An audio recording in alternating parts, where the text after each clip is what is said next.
Is everything ready? Yes, let's start it. Hello, we did the intro, and so whatever, we continue and jumping in straight into the dungeon of Durst Manor. Yes, guys, what do? You feel pretty good, pretty calm, and remembering the good stuff and why you're doing the adventuring, why some would call you hero, and thus we begin. Feel free to do whatever you think is right. Don't forget, you all have going? the what? Is the group hug still going? You just split up from the group Right. hug, group grub, and yes, Let us find the evil that haunts this place and purge it from its land. Well, Gnus, before we had our little hug, Gnus said he spotted a door in the other direction, and Cedric will point to the opposite corridor where Gnus is stood. Finn, but while we're still like splitting up from our group hug, Finn's gonna say, everybody just freeze for a moment. What did we learn about going off on our own? I'm talking specifically to you, Tom. Hello. I am not going anywhere. Guys. Can we please just stick together? That's all I ask. We've already lost people and we don't need to lose anybody else down here, okay? So I am all for going to open the door, but let's just be careful about it, please. There's strength in numbers. We don't want to be knocked unconscious or taken by surprise by more ghouls or doors that aren't really doors. Tal will hunch a little bit, watch down, and put little sad puppy eyes because he knows it's his fault. Hard. Okay, Finn goes and puts her arm around Hard. It's hard. It's okay. We're learning. That's what this is all about, you know? Every time we don't die, we learn a bit. Don't be disheartened. I wonder how many times we will not die. Don't be disheartened, Todd. Everyone makes mistakes. Yes. We could have easily been the next Rose and Thorn. No, we're too tall for that. Oh, you guys are tall, I'd probably fit in. Well, Crail. maybe if we become the next Rosenthor down here, there'll be other people who come along and help us out. So, you know, let's just stick together. Who actually knows we're here? Did we tell anybody? Yeah, that's wishful thinking. I told Grandpa. Who's Grandpa? So this guy, he doesn't have a beard, but hey, fuck, where is the door? I thought you said your father was Strahd. Do we really want your grandpa knowing where we are if that's the case? My family is really complicated. I see. Yeah, Okay. most families are like that. Now, Gnus, Oh. where's the door? Did you What wanna door? open it? Oh yes, yes. I wanted to check the other two crypts on the other side. All those in favor? What do you hope to finding there, Gnus? I don't know, perhaps an indication of if the parents of those children are already buried here, or you know, if they are one of those restless corpses that we just killed. I don't know. What if it's another door, and when you reach out to grab the handle, it reaches back and bites off your hand? Speaking of this door, what the fuck was that? I've never seen something like that in my entire life. Well, we did fight a bed and a broom. So I guess And a it's suit of just- armor. Oh yeah.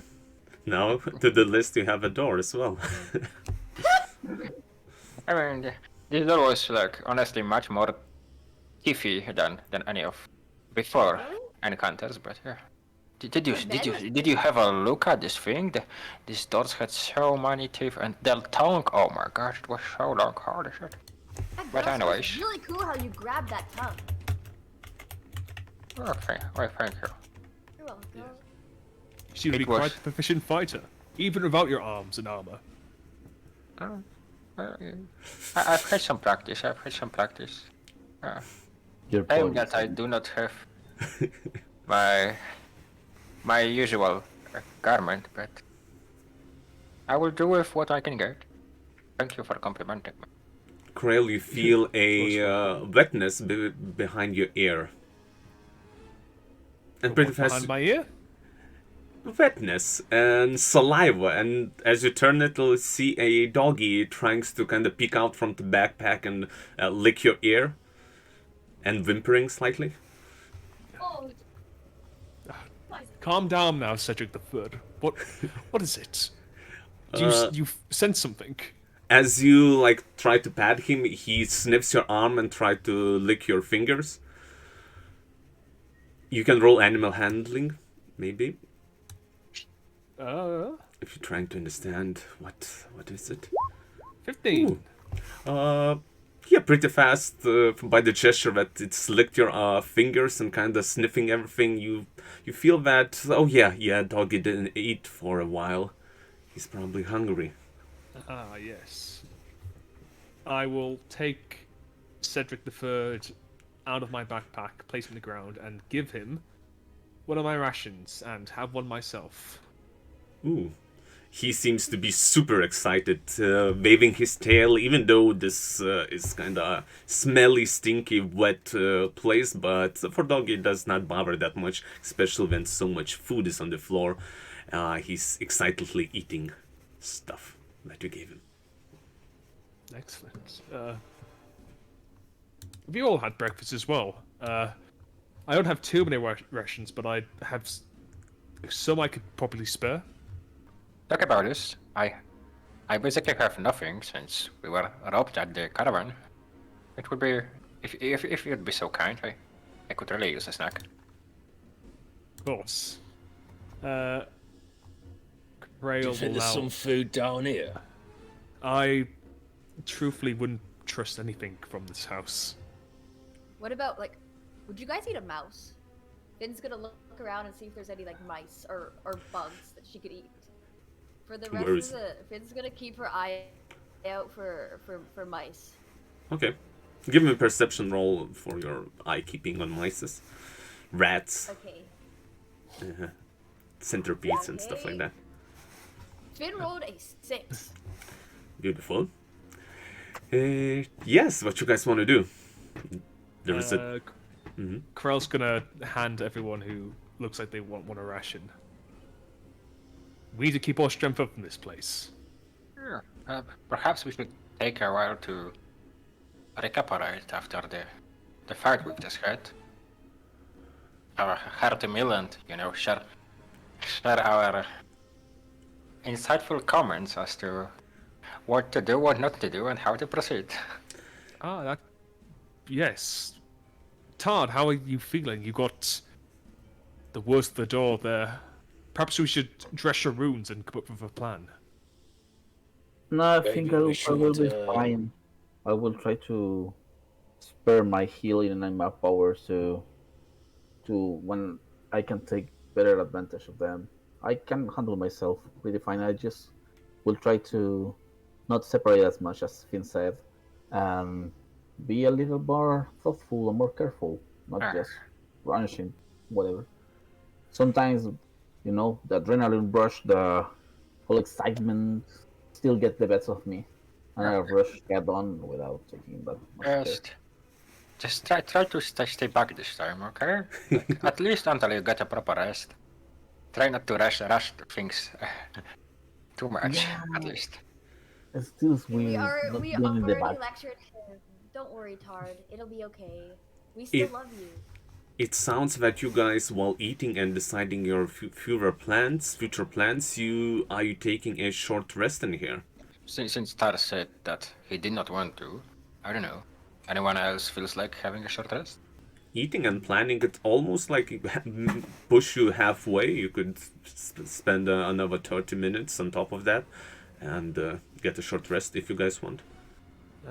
Yes, why not? Let us set up camp in the room we held out in before the ghouls, to have more room to maneuver if things go poorly for us. And who knows what it's like down here? Perhaps we should mark our path somehow so we don't get lost if it turns out to be some kind of labyrinth. It's actually a brilliant idea, Kyle. You surprised me another time. How are you guys gonna mark the road? Definitely not breadcrumbs. No, we have limited food, we can't spare it. Can Gnus try and push the table and perhaps the sitting space, whatever it is, Benches. to provide some cover and kind of block the way from which the ghouls came. Yeah, I assume if you're taking a short rest with help of your friends, you could do that. Yes. There's Somewhat any food left. There's any food left on the table. on the table, unless you mean Crail's rations. No, I Yeah. mean even rotten food or whatever. No, it's everything. There is some bones still in there, but nothing left. Phil is gonna sing Karma Chameleon while, in order to help us, relax and rest. How does it sound? Karma, Karma Chameleon. The song slightly overwhelms you guys in a moment, but as soon as Bard finish, again feeling even more better after listening to this, the ominous whispers from the chambers somewhere below continues threatening and scaring you guys. But yes, you have plus 1d6 to your short rest hit dice.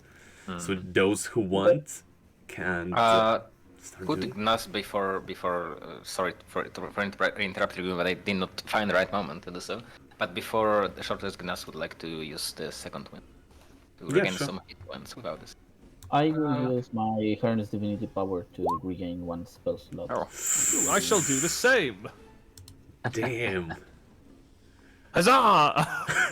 And holy Gnus nice with the maximum heal up. err. If you still need HP, I don't think you need, but No. The 6 would be nice. Crail is missing a singular point of health. I think he'll be fine.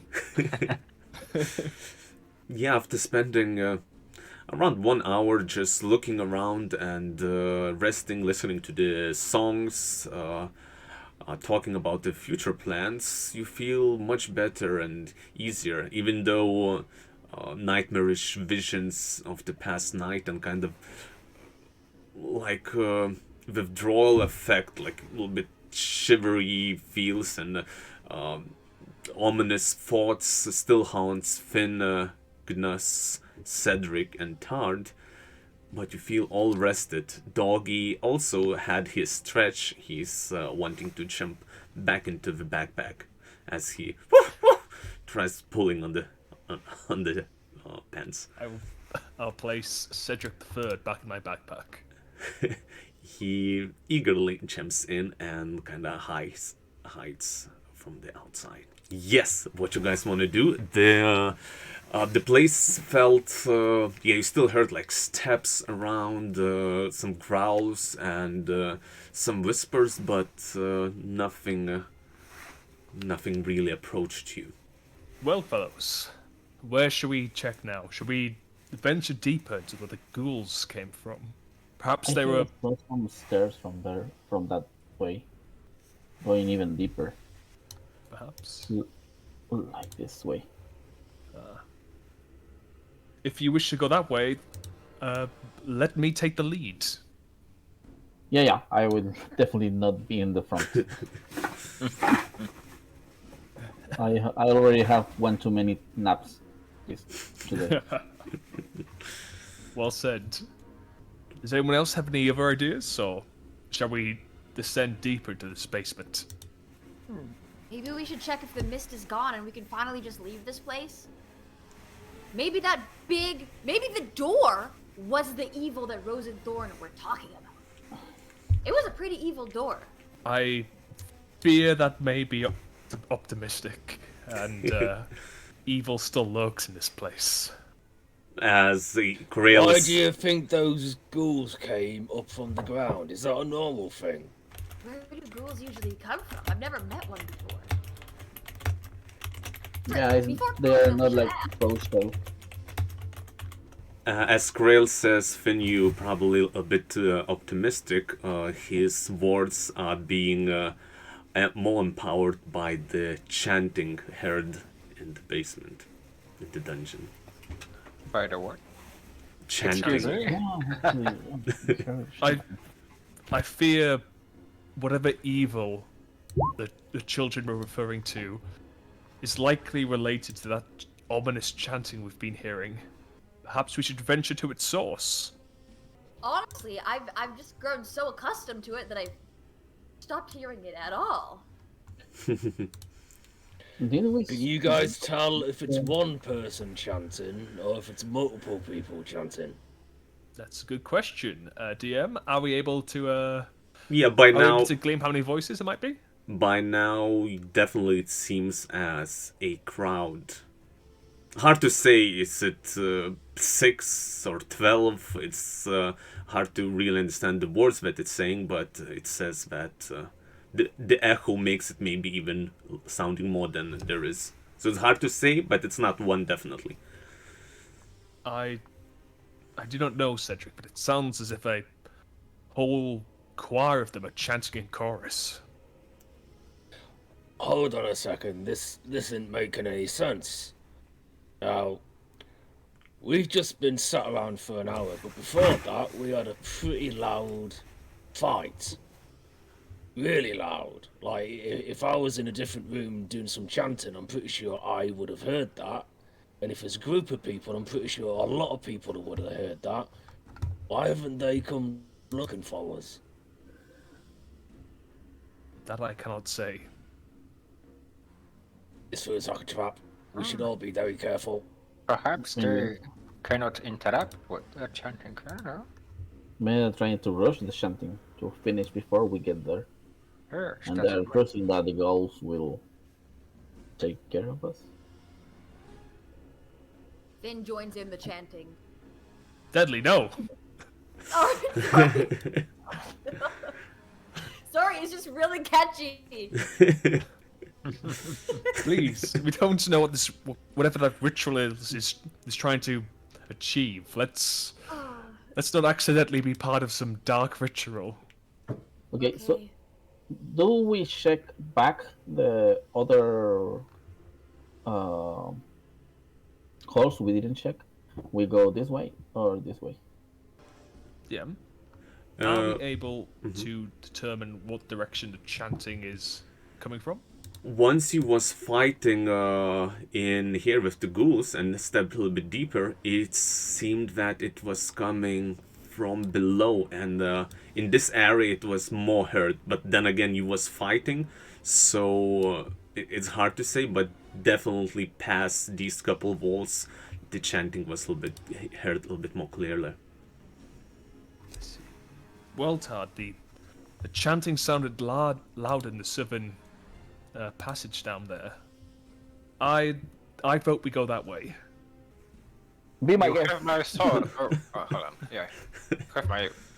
Fingers. You have my improvised attack. Yes, you have my shoe, and Gnus pulls out the shoe that he took from the armor stand. Alright.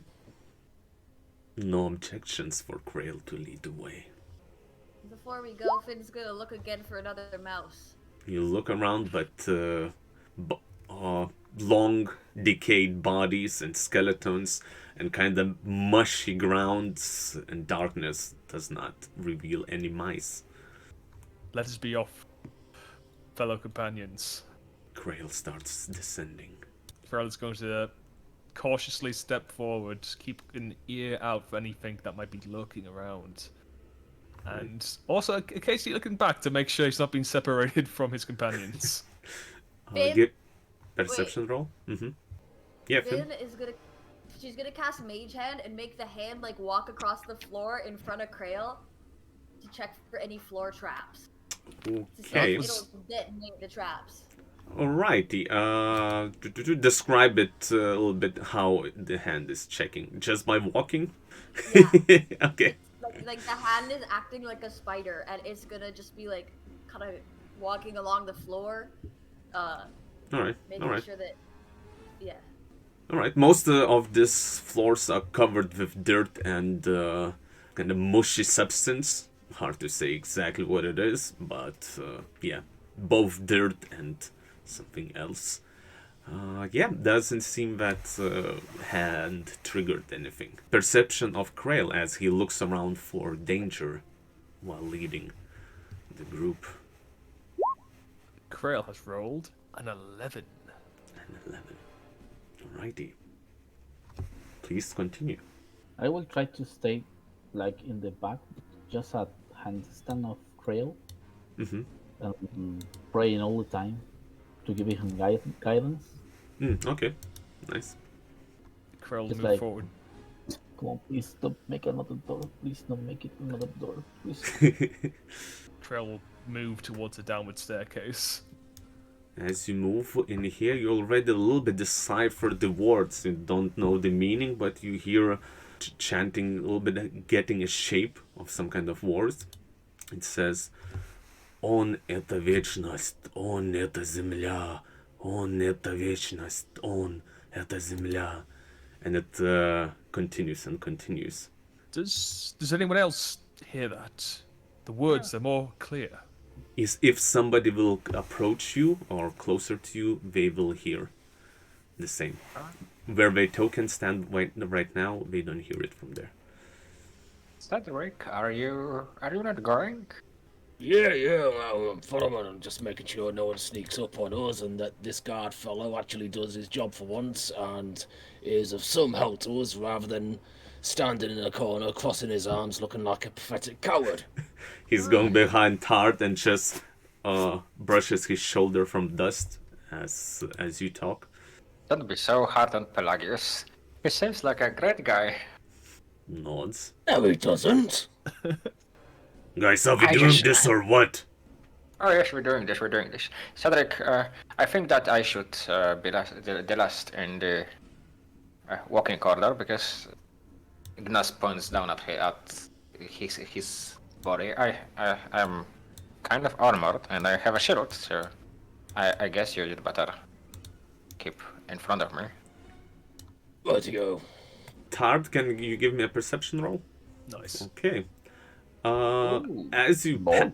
as you passing, just let the fin goes first, and you just look slightly back, and for a second you almost like struck with images and kind of afraid from what you saw on the other side.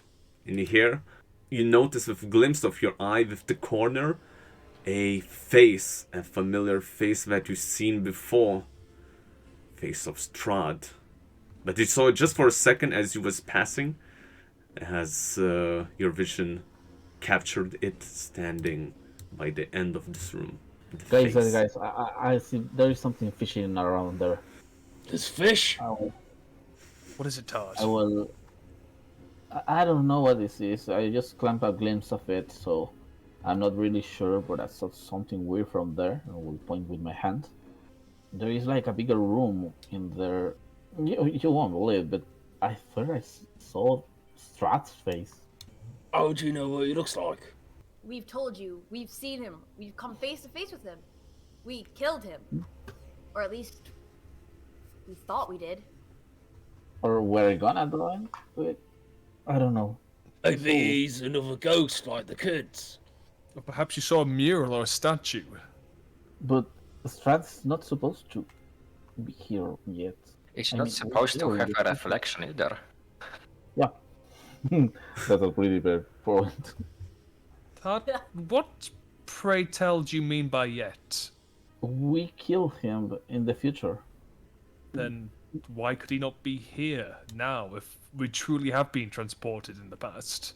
Because I don't know, I guess it's too soon for him to be alive.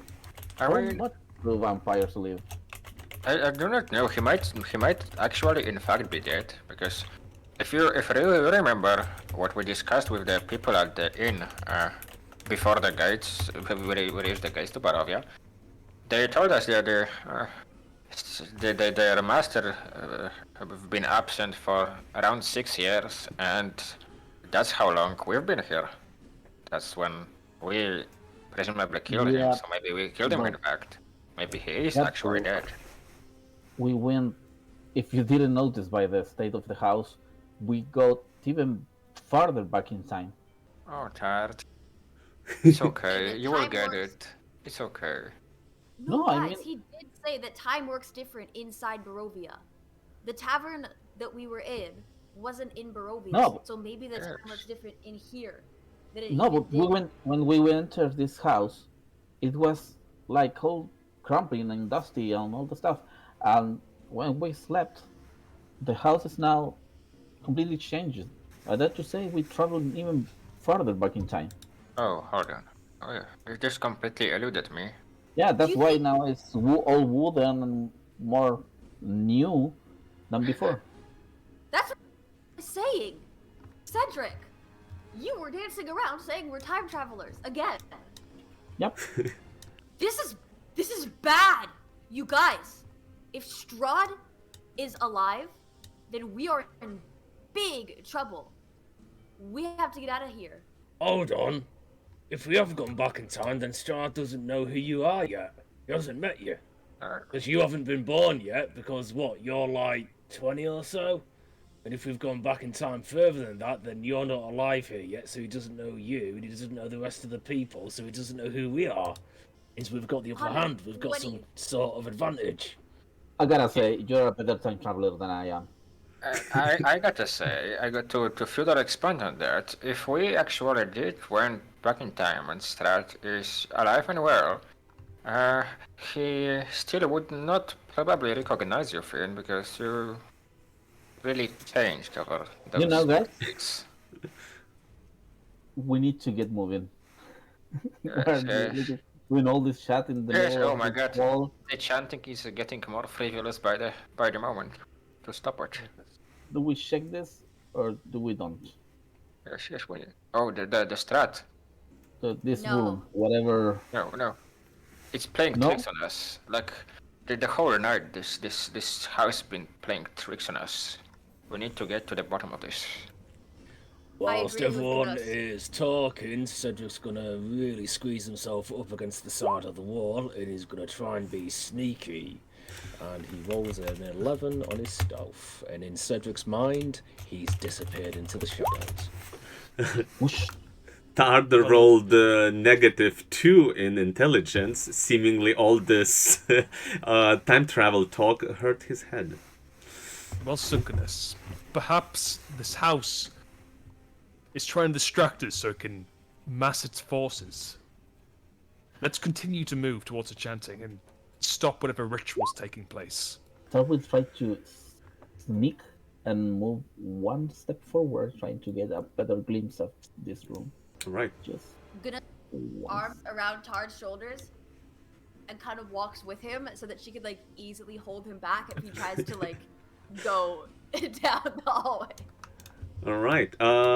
By the columns, wooden columns standing supporting this bigger room over here, it's blocking the view, but you see some stones and falling down, and it seems like stony figure is standing in there. Pretty big figure, but again, now the column is covering the shape of whatever it is. But you definitely see some stone. Do I recognize anything like the shape It's or... like exactly blocking you in that way that like the face, the main shape is not visible. The just sides of its edges. Is it like... Everybody holding their breath. Yeah, no, not that stupid to run away. I will stay put. Good, Tard. Good. See? I will try to like shake the feeling of curiosity from my head and go back to the group. As Gnus comes closer to Cedric or to Crail, also hears these words. Both Crail and Gnus, if want, try to remember this dialect. It seems Yes. familiar. Vestani had some of this dialect when we spoke in the old language. Gnus Do you knows see roll history check or do I History, need yeah. roll? Yeah, history. Yeah. Okay.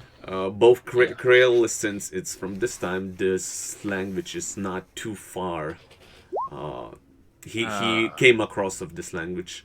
11. Gnus sadly don't remember, but it reminds the same dialect. that he heard before. It sounds like what the Vistani was speaking in.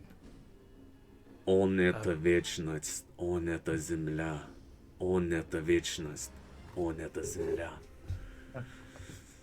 God, I'm sorry I never caught your name, but do you happen to understand Vistani at all? Can you make sense of this chanting?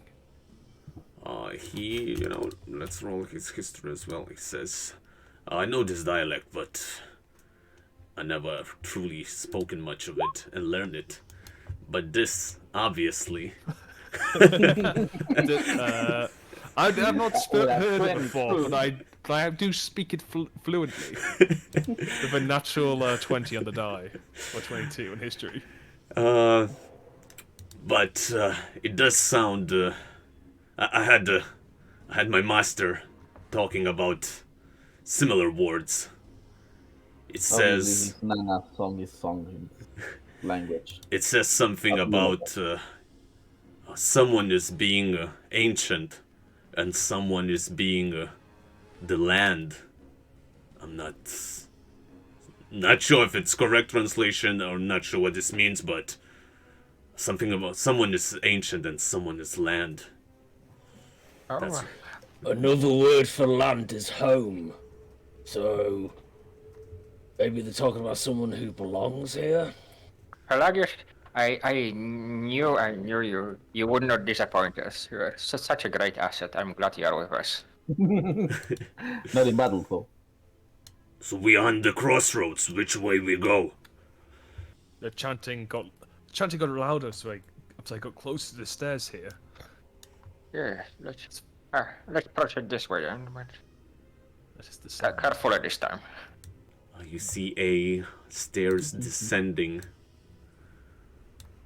on this side, and another tunnel on the other side. Crail will Finn's descend down. still casting Mage Hand to check for traps. The stairs down here continue to descend. Do I have time to cast ritual cast detect magic? You can, yeah, of course. You can cast it while moving. It takes 10 minutes, cool. but depends how fast you want to go. Or you want to stay here, ask everybody to stay here for 10 minutes? No, I will do it while walking. So everybody slowly descends the stairs. Yes. Yep. As you go here, sometimes the dialect slightly changes, and now everybody understands more and more. It's been heard more and more. It understands saying. Sometimes it says in the old dialect. Sometimes it echoes in common language that you understand. He is the ancient. He is the land. Он это вечность. Он это земля. And it repeats again and again. There we go. Yeah, as Crail looks into this room here down the stairs, what does he see? He sees. Give me a second. What does he see? Of course, it's a big chamber. But yeah, the chant is pretty loud in here. Echoes through this chamber. You see a big hall where it has cuts in the walls and some artifacts put in every small hole in the wall, and it's these wooden pillars holding supporting the ceiling. Nothing too much from that, but definitely voices are coming from somewhere on the side of this tunnel. So we will grab a stone or whatever and throw it with light on it. Okay, well, where do you want to throw it? Around here, trying to not hit Crail on the process. Okay. Alright, tell me guys what you want to do while I throw a stone, or I put a stone. Yes, some kind of artifacts. placed in every niche in the walls. What is this? Second. In here, it's a small modified yellow hand with sharp claws on a loop of rope. Do I finish my chanting of my casting of detect It's magic? only a couple minutes passed. I would not touch any of these objects until Tard finishes casting his miracle. We don't want to accidentally be cursed. Yeah. Where does the chantings come from? This side. Oh God. Finn turns back to the others and says, "Kate, nobody touch anything. This place looks like it could be full of traps and dark magic." Just reiterating what Crail said. It seems important. Nonsense! This looks cool. And you see Pelagus going and extends his hand over some kind of dagger. Plagus, don't! Finn, We don't know what evil lurks in that knife. Before you even said it, he stopped, and as you said it, he turns back to you and says, "Okay, I got you, buddy." And he does not take it. Thank you. You almost made a tar. If you want to wait, you can wait 5 more minutes for Tar to finish casting. Seeing that Cedric and Gnus are unarmed for the most part, Krell's gonna say, perhaps you should wait until Tard finishes casting his miracle and claim whatever weapons here that are untainted for ourselves. Yes, that's just like a brilliant idea. So, I love a good weapon. After spending some minutes listening to the ominous whispers and chantings echoing, in here it seems like, especially for Bard Finn, that's a place where she could perform. Like, it's acoustics in here. It's crazy. And Tard finishes his casting. Does also drop me a spell description, but he does not sense any magic going from these items and anywhere in this room. That's the description. It's up to 30 feet. Mm-hmm. But it doesn't sense anything. Yeah, it's all in the room. Yeah. So, guys, I don't sense any magic on this item, so feel free to suit yourself. Sweet. It is really convenient that there is a room with a lot of supplies in this basement. Cedric is gonna take a nice long glance around the room and he's gonna count the number of items. How many are there?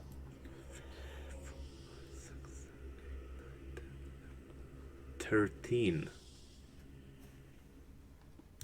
items laid around the room. It seems like some kind of artifacts. Isn't 13 an unlucky number? Or am I imagining that? Guys? Everything here is unlucky. Well said, Dad.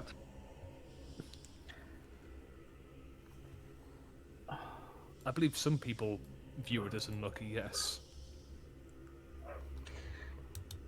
Right, Cedric puts both of his hands into his pockets and just keeps his head on a swivel, glancing left and right.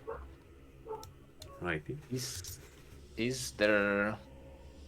What is this right here? Right here, it's... If you go closer, you can inspect it. Yes. Yes. Without touching, for now, just... No touching. Just looking. You touch it, you buy it. A 6-inch long wooden figurine of a mummy its arms crossed over its chest. Great, great. I love that. Cool stuff, cool stuff. Really interesting. Todd, you said you used your little weird bippity boppity boo magic, and you can tell like there's no magic stuff in here, but what if each and every one of these objects is trapped like some kind of pressure plate, and if they're moved, then I don't know, the floor gives way and we fall onto a pit of spikes or something. Maybe we shouldn't touch anything in here. Well, there are not magical traps, and the items are not cursed. But yeah, that's a big concern. But I guess Finn can give us a hand, right? Wink. And give you a hand, and she casts Mage Hand, and a hand appears in front of her, going. What'll it be, fellas? And her hand just starts hovering over each item. What you see around, as you already kind of browsing around, not touching and looking a little bit around what it is, collectively you notice, you see a knife carved from a human bone, a dagger with a amber set in to the pommel. Yeah, the claw, the mummified yellow hand is Goblin's hand. You also see a shrunken, shriveled head of the halfling, which if you open up the top, or the top is slightly ajar, it's empty inside. You see old woman's severed finger, seems to be quite nicely preserved. A bag full of bad guano, a folded cloak, seems made by some rotten skin, and a couple more things, an iron pendant adorned with devil's face, small wooden coffer containing dire wolf's withering tongue, and a jaw. Part of the jaw is human and part of the jaw is wolves. A couple more little things around. And you said part of the jaw is human and part is wolf, like Yes, half and half? half and half. The bottom top part is human and the top is wolves. It's not sure if it's just naturally was like that or just two jaws are combined. Finn wants to go up to the goblin hand and not touch it, but she's just gonna say, you don't think there's any chance?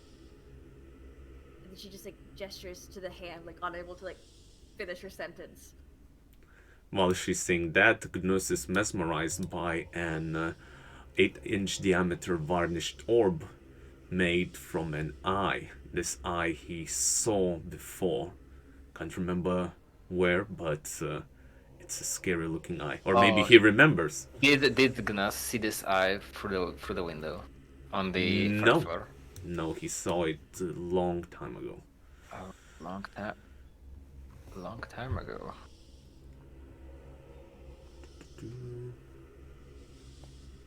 Like really long time ago. Okay. I hope it's not there. Also, a desiccated frog lashed on a stick and placed on the mirror. I think now you see everything. You don't think what, Deadly? You don't think there's a chance Duz could have already been here? Wouldn't that mean that Dust was sent back to the past, even further than now? When we find him, I just hope he's got both hands, okay? That's all I'm trying to say. So do I. Finn notices that Gnus is mesmerized by what he's staring at. She's gonna say, Gnus, what's up? I noticed this. I just seems kind of familiar. I just can't wrap my head around it. Familiar how? Yeah. Someone we've met? Not settled in 8. History check. Finn looks at the thing that Gnus is looking. She wrings her eyebrows and tries to remember as well while rolling history. Can you put a list of the items? Yes. 14. It's a Nothic eye. It's a monster's eye that you met in Red Brand's hideout back in Phandalin. Gnus, Oh. this is the same eye. This is the eye that was like of that creature, that one-eyed creature that was messing with us in the Red Brand hideout. Oh no. No, it's okay. The Gnus, big just horse? No, don't no. touch it. Is the coat that was described? Does it look like reddish? Yeah, no, it's kind of grayish, rotten Grayish. skin. Yeah, under closer inspection, you recognize ghouls had similar kind of skin. Ah, A cloak made of ghoul skin? Yes. maybe What a terrible fashion sense. maybe it's like an armor accessory, you know. Maybe it makes you resistant like a ghoul. I don't know. I wouldn't touch that in my life. But, this room has really a terrible vibe. I'd like to move on from it. I'm with Gnus. Let's get out of here. I will grab the knife and the dagger. Cedric takes a step back from Todd as he reaches out. Oh, that's it. Yes, so you want to take a knife carved from a human bone and a dagger with an amber stone set into the pommel, right? Yeah. What's an aspergillium? Tard Pelagius braces himself and start lifting stuff. You pick it up, look around, nothing happens. You have a knife and a dagger. He will get the knife and hand it to Gnus. Oh no, thank you. I prefer not to touch that. At least. I know that you say it's not magical, but I still do not trust Yeah, those I know items. that whole bony thing is a little weird, but I guess that's better than to punch your way through. Are there any like burned down torches or any piece of wood that I could break off? No. I will manage. I have my shoes. As he points at his belt. I can use them as gauntlets, you know. It's all good. Finn takes the bone that she grabbed from the other room and says, "Want this? I don't think I'll be able to use it very well." That's a very tough choice between the knife made of human bone and actual human bone. I think if this would make you feel any better, I guess I could take the bone. Thank you very much. Now let's get the fuck out of here. And Finn starts to walk and hope that everybody will follow her. Please allow me to go first. Oh, okay. Oh, she's still looking for a mouse, and she rolled a 17 on perception. No, she didn't. She rolled a little bit too much perceptions. She still thinks that she's rolled 17, but she doesn't see any mice with 6 roll of 6. That it still remains. She feels that she's doing a good job looking around. There are skeletons here. Dead, not undead. It looks like they were chained to the walls. Looks like a prison. She's I'll guard the. died down here? I fear so, yes. This place is fucked. Indeed. I will guard the back. The back. You can go up front with Crail. You know, Third, I'm afraid that if you go down, we all might go down. We are not really so hot on healing. I think that if there should be a person to close the marching order, it should be me. I still can take a punch, even this armor. If anything you happens, you sure? can help me. Yes, Okay. yes. Okay. We can go at the same time.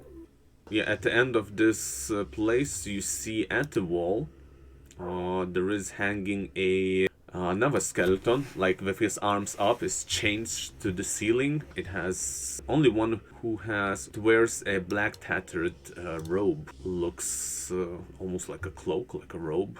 Only one that looks a little bit different from what you see till now. Hey guys, what do you see? Can you move? There are skeletons here chained to the walls, and there's one that looks different up ahead. Crail is moving forward, shield raised, sword also raised, inching forward down the corridor. More and more dead creatures seen around, but nothing else you notice. Slowly but surely making his way towards the skeleton, Crail will stop at the end of this corridor, keeping an eye on the skeleton, and slowly poke it with his shield. As you poke with the shield, it just rustles a little bit, and a note drops from the robe. Deadly, would you mind picking up that note with Mage Hand? In case this is another form of trap, and if we bend down to get it, the skeleton will strike at us. Yeah. Finn casts Mage Hand, and the hand just kind of goes whoop, whoop, whoop, whoop, like floats to the ground and picks up the letter and holds it up in front of Crail for him to read. Thank you, Finn. Finn, you was inspecting something. Can you give me a roll or investigation as you investigate why this is different and what is different? Roll a 15. Yeah, the codes looks familiar that you found in the manor itself when you check the cloakrooms, and it also has a ring on its finger. Seems this he's putting in here like that to make an example, but other than that, it's hard to say. It's been tortured, definitely, but hard to say. Like, some bones are broken, there should not be broken. Can't decipher anything more. Okay, Since let's go. Finn remembered that, she would probably also remember that this coat probably looks exactly like the one Gnus is wearing right now, because he took the coat from the coat rack on the base floor. Yeah, and this one looks, of course, the same, just tear down a lot by the time. And she goes to take this coat off the skeleton. Alright. She managed to do that. It rips apart, but you have some fabric in your hands. She just happily drapes it around her and then goes to take off the ring too. Alrighty. Be careful, Deadly.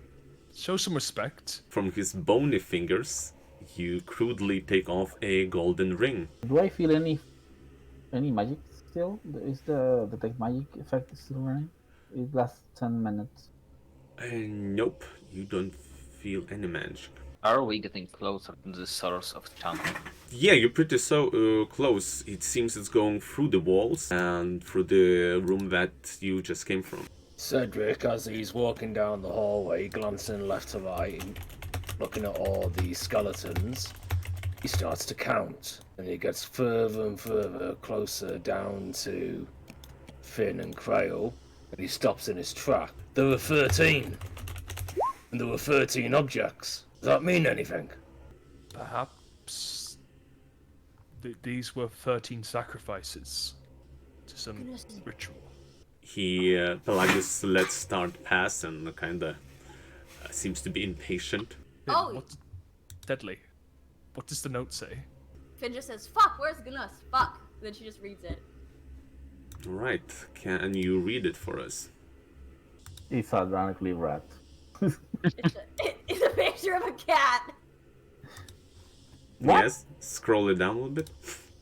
Oh, it says, another failed experiment. Instead of creating a life, a vicious mixture of rat and cat sprung to life. Now we need to hide magic scrolls and other magical items. These little pesky things seem to be holding grudges against us. Don't be mistaken. They're tricky creatures and should be dealt with instantly. Here's a crude drawing made by one of the billing adventurers. Anyways, now I should go to Miss Durst and comfort her. Seems they abuse our blind fate. And there's a picture of the cutest looking thing I have ever seen in my life, you guys! And she like shows everybody and goes, "Oh." Suddenly the thirst is a cute thing. That thing's more like, I don't know, something a card person. What do you Hold on, think? guys. 2 words in that note. The first one, willing. Willing, like eager adventurers. But then it also says Miss Durst. Is that like Rose and Fawn's mum? What's she doing involved in sacrifices? You know, from the journal that I found in the secret room in the library, from what I could understand, the family living here was basically letting adventurers to this house to use them for their own personal goals. The book is really vague about this, but it does not seem like they were too willing. This is a trap, guys. Willing adventurers, luring them into the house. That's what we are. We're Oh, doing no. the exact same thing. We've come down here. How do you know these skeletons are the previous adventurers? This is clearly a trap. We've walked into a trap. I feel like at this point it would be disrespectful of me to say I told you so. So I will not. And she casts Mage Hand and makes it go zip across her lips. Pelagus, hey, so what's going on? Is it dead end? What we doing here? This place giving me creeps. What am I doing? Yeah. Join the party. Oh, Guys, you inviting me to join your party? No. My head is hurting. This No. note, it's got some weird stuff. Billing is like William. This looks like it's been written like a long time ago. The way the words that are written is like someone really old speaking in some weird dialect. Definitely not common. it's okay. Guys, at least we've done one good thing in this house. Like, no matter what, this whole thing wasn't in vain. Rose and Thorn are at peace now, okay? And we're gonna get out of here. We've just gotta keep working together. Warriors of good chaos on 3, bitches! Put your hands in the middle. Everyone's far away. No one is standing next to you. It's only What? skeletons around her as she looks around. Yeah, we're not dealing with huge Everyone wild died. ass- huge mutant wild. She casts Mage Hand and just goes, "Where's the good chaos?" As this was happening, Gnus quickly went, as soon as he heard about this perhaps being a trap, he quickly went back to the room with many trinkets to see if nothing changed. Nothing changed. Cat rats? Tar, do you want to repeat? There is any track of those cat rats? You can do perception if you're searching for rat cats, cat rat. Cracks. Finn, also, when you cast a mage hand, it just stays there until you just, kind of dispel the magic. So, you rather not cast it again, you, moving probably it together Or with you. it was public. I don't know how to make it public. Yeah, It was a 17 on perception. 13 perception does not show you any rats. What did you roll the second one for? Not just to make a public roll. No rat poops in here. Can I use survival or something like that to check for animal tracks? You can, but after spending a little bit more time in here, you're sure that there is none. No animal life. We'll move back to the main hall. In here, you see metal bars. It's portcullis. Does this look like just metal bars or perhaps a metal gate? This looks like a gate. It can be lifted up, and there is some kind of mechanism. It goes up to the ceiling, but from where we're standing, hard to see. If you step a little bit closer, you see that there is some kind of mechanism that pulls it up. Unless I would like to step closer stealthily and check for any pressure plates or other kinds of traps on the floor. Okay, perception and So- step closer. Yeah, of course. Perception, 14 for Cedric perception. is gonna stick close to Gnus, almost moving side by side with him. Okay. And for stealth, it's 6. As you guys look around, you don't find anything, but you do have a better look of the room inside. There is water a couple feet deep, a mechanism over here, pulley mechanism that if you just press your head a little bit towards the rust iron gate, and you also see some kind of altar in the middle of it. Hey, Finn, your magical glowy hand thing. You think you can make it, like, appear on the other side of this gate and grab that handle? Yes, nothing would please me more. Finn casts Mage Hand and makes like a fancy deal out of it, going like dee dee dee dee dee dee dee dee dee before finally like click. A wheel needs to be pulled, and it seems that there is some chain in there. You manage to pull somewhat, and the gates lift up a little bit, half a feet. Then you need to let it go and go on from the top. Basically, it needs 2 hands to be lifted. Can Gnus try to hold the gate from falling down so the Queen could rearrange her mage hand? Cedric, could you mind making some space so I can assist Gnus there? And Yeah, Ty, yeah, sure. would you Buddy, mind will you blessing forgive me? this with divine guidance? Will you forgive me? I will use my face step to appear at the other side of the gate and start rolling the. Alrighty, Tard? Be careful, we don't know what dangers lurk over there. as he asks for forgiveness, 1 second he's here, 1 second he's there. As he disappears, chanting instantly stops. He takes X damage. Start peer into 40-foot square room. The smooth masonry walls provide excellent acoustics. Featureless stone pillars support the ceiling, and the breach in the west wall leads to a dark cave heaped with refuse. Murky water covers most of the floor. Stairs lead up to dry stone ledges that hug the walls. In the middle of the room, most stairs rise to form an octagonal dais that also rises above the water. Rusty chains with shackles dangle from the ceiling directly above the stone altar mounted on the dais. The altar is curved with a hideous depiction of grasping souls and stained with the dry blood. Tar, as he hears that the chanting is stopped, he will start panicking and grab quickly on the wheel and try to move it as fast as his hand can do it. Gnus is helping him by just pulling up the gates. I'm helping Gnus. Easily, And Gates try and pat Tard on the back to calm him down. Gates lifts us up, gateway is open, though if Tard releases it, it will fall Tar will down. grab the amber, the sword, the short knife, The dagger that has of the amber stone. and will pull it in the wheel, try to stop it from moving. Tad, I appreciate your enthusiasm, but please don't rush ahead in the future. I Yeah, would never sorry, forgive myself if something terrible happened to you on my watch. Again. Not again.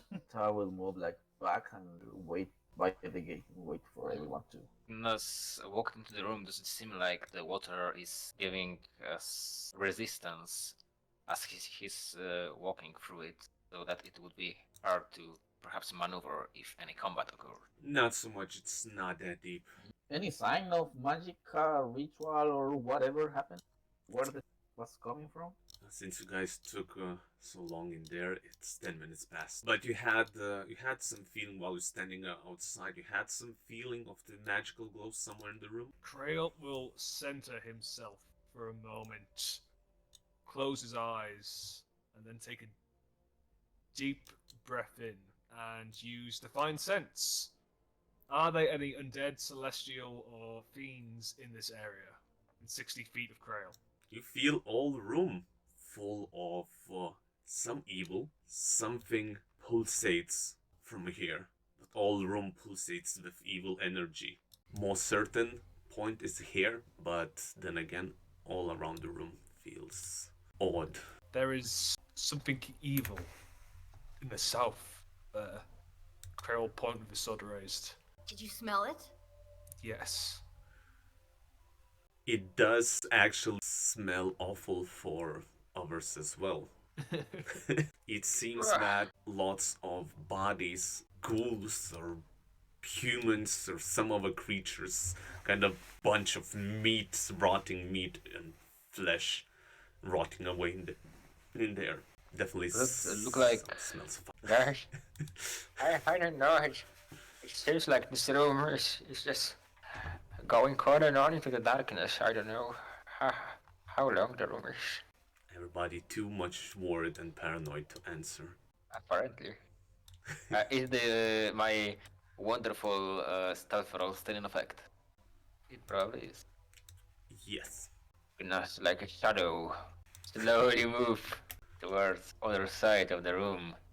To notice that it actually ends. It's mostly a square room, but there is some filth. Oh, Crail, long time, if ever you felt this kind of, like, not only the evil you feel, it's just looking or trying to feel it makes you depressed deep in your heart. As soon as you, like, felt it, you did not want to feel it again, ever, probably. It darkens your soul just by digging deeper into this with your divine sense. And with his normal sense, does Gnus feel anything when looking at it, except the foul smell? No, just the foul smell. Oh, that reeks. Or I should. What's in the middle? Dais, and on top of it there is altar. It seems sacrificial nature, and there is chains hanging from the ceiling above it. Cedric, come on. Cedric is lingering just at the entrance of the room, but he hasn't quite crossed over from where the metal gate is yet, and he's watching sink into the darkness. Gnus would like to take a closer look at what's at the pedestal before examining the great evil lit inside this room. Can you describe it? Gnus would like to try and see anything that stands out on the altar, on the desk. A desk, right? Yeah, some kind of On the desk. right. Yeah. Yes, so if there is anything standing out on the desk, but he would try not to step on the middle of the altar, just try to see everything from the stairs he's standing on. Okay.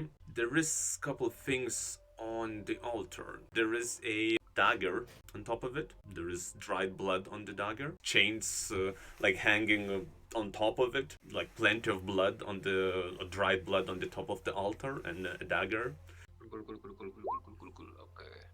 from the kind of outside observation. Yes. Does it seem roughly how old does the blood on the daggers? Yeah, old. Very old.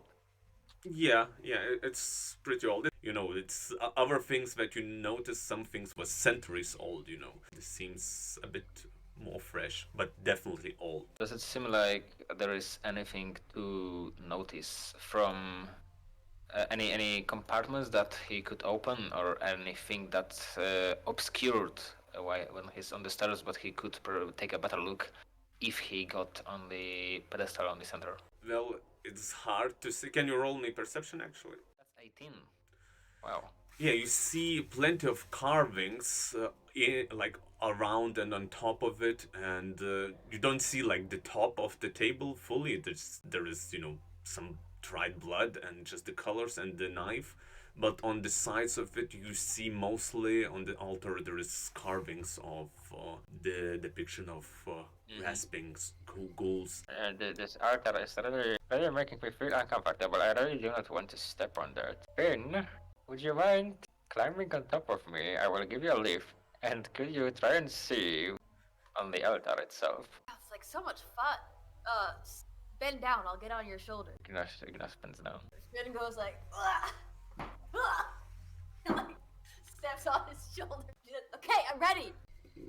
Yeah, roll perception with advantage. Still a little bit higher roll needs to be, but I guess Gnus and Oh, frick.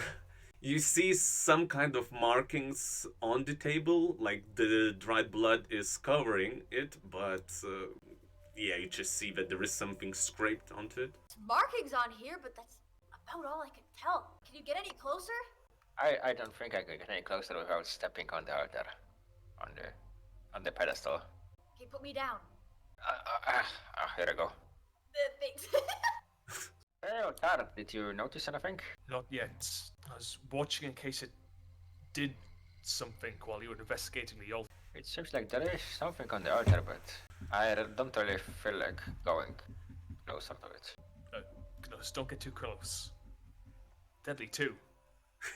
Okay, I just wanted to try and discern what actually is this. It You smells horrible. can try to do a nature check Nature, holy shit. if you Oh, want to. that's not actually not too bad, okay. That's 16, yeah. Seems that there is some about it. It's not bunch of stuff, bunch of bodies. It seems that it's one big thing that almost like breathing and pulsating. If you like look longer and closer, it seems that might be awakened. You know what? Suddenly I feel like taking the pedestal in the middle. Better idea than standing too close. Perhaps this is the heart of the basement. We should strike it now Maybe we before should it get out of awakens. That's a valid point too. I'd like to make sure we are all on the same page. I will try and fetch Sardek. I cannot see him anywhere. And perhaps the Pelagis.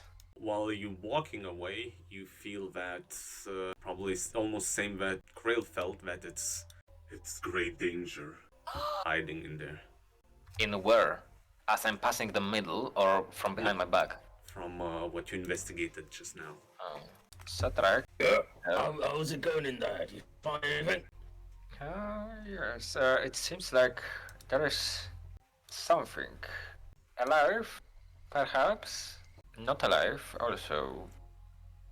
Could be, but something that's really giving me the heebie-jeebies.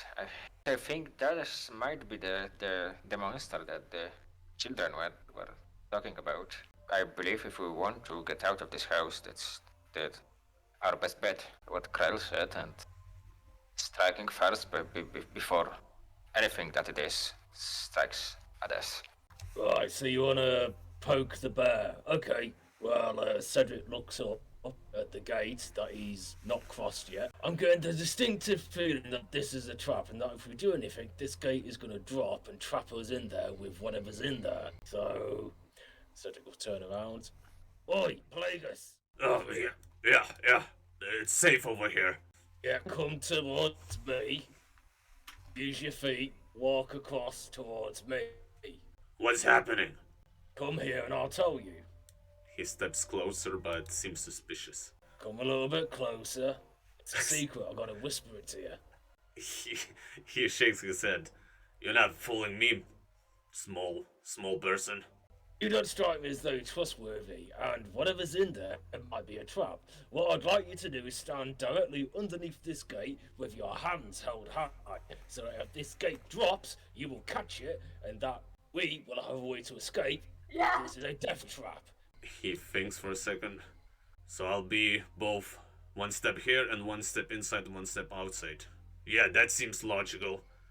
I can hold it. He takes a couple of his torches and sets on the like sides of it, that kind of and the edgewise, so like 45 degrees. So even if it falls on those two torches, standing like on the sides of it, he himself kind of holds those torches, supports those torches, and puts his back a little bit crouched and says, "It better not squeeze me here.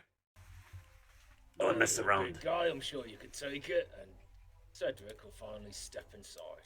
Finn picks and spins him around and says, Brilliant! You probably shouldn't be shouting. You might wake something up. Shh. Oh, whoa, thank you. Alright, so what's the Okay. plan? Are we killing something? Are we making a distraction? Is one of us sacrificing themselves for the greater good? What's the plan? There's an evil down the south with a small alcove. We should strike it before it awakens. I'll go first. You all No. stand back. No. How about we all take flanking positions, and I'll go and wake it up, and then once it awake, we can all, attack it all at once. What if the altar has some information on what it is? There's writing up there, we just don't know what it says. Somebody else should try and read it. I couldn't get a good glimpse of it. Do you want me to try to read? You try and read it. You're a man of the cloth art. You can read, right? Gente, algo de sus life and nature, please help. See? No, I don't answer. Brain doesn't give that much either. It's trying to read the. What From, do from here? Yeah. Oh, you come closer to it. As you kind of bend a little bit to look, it's some dry blood covering parts of it. You want to clean it? Yeah, I will try to clean it with. Alright, it's, yeah, scrape it, it's pretty easy.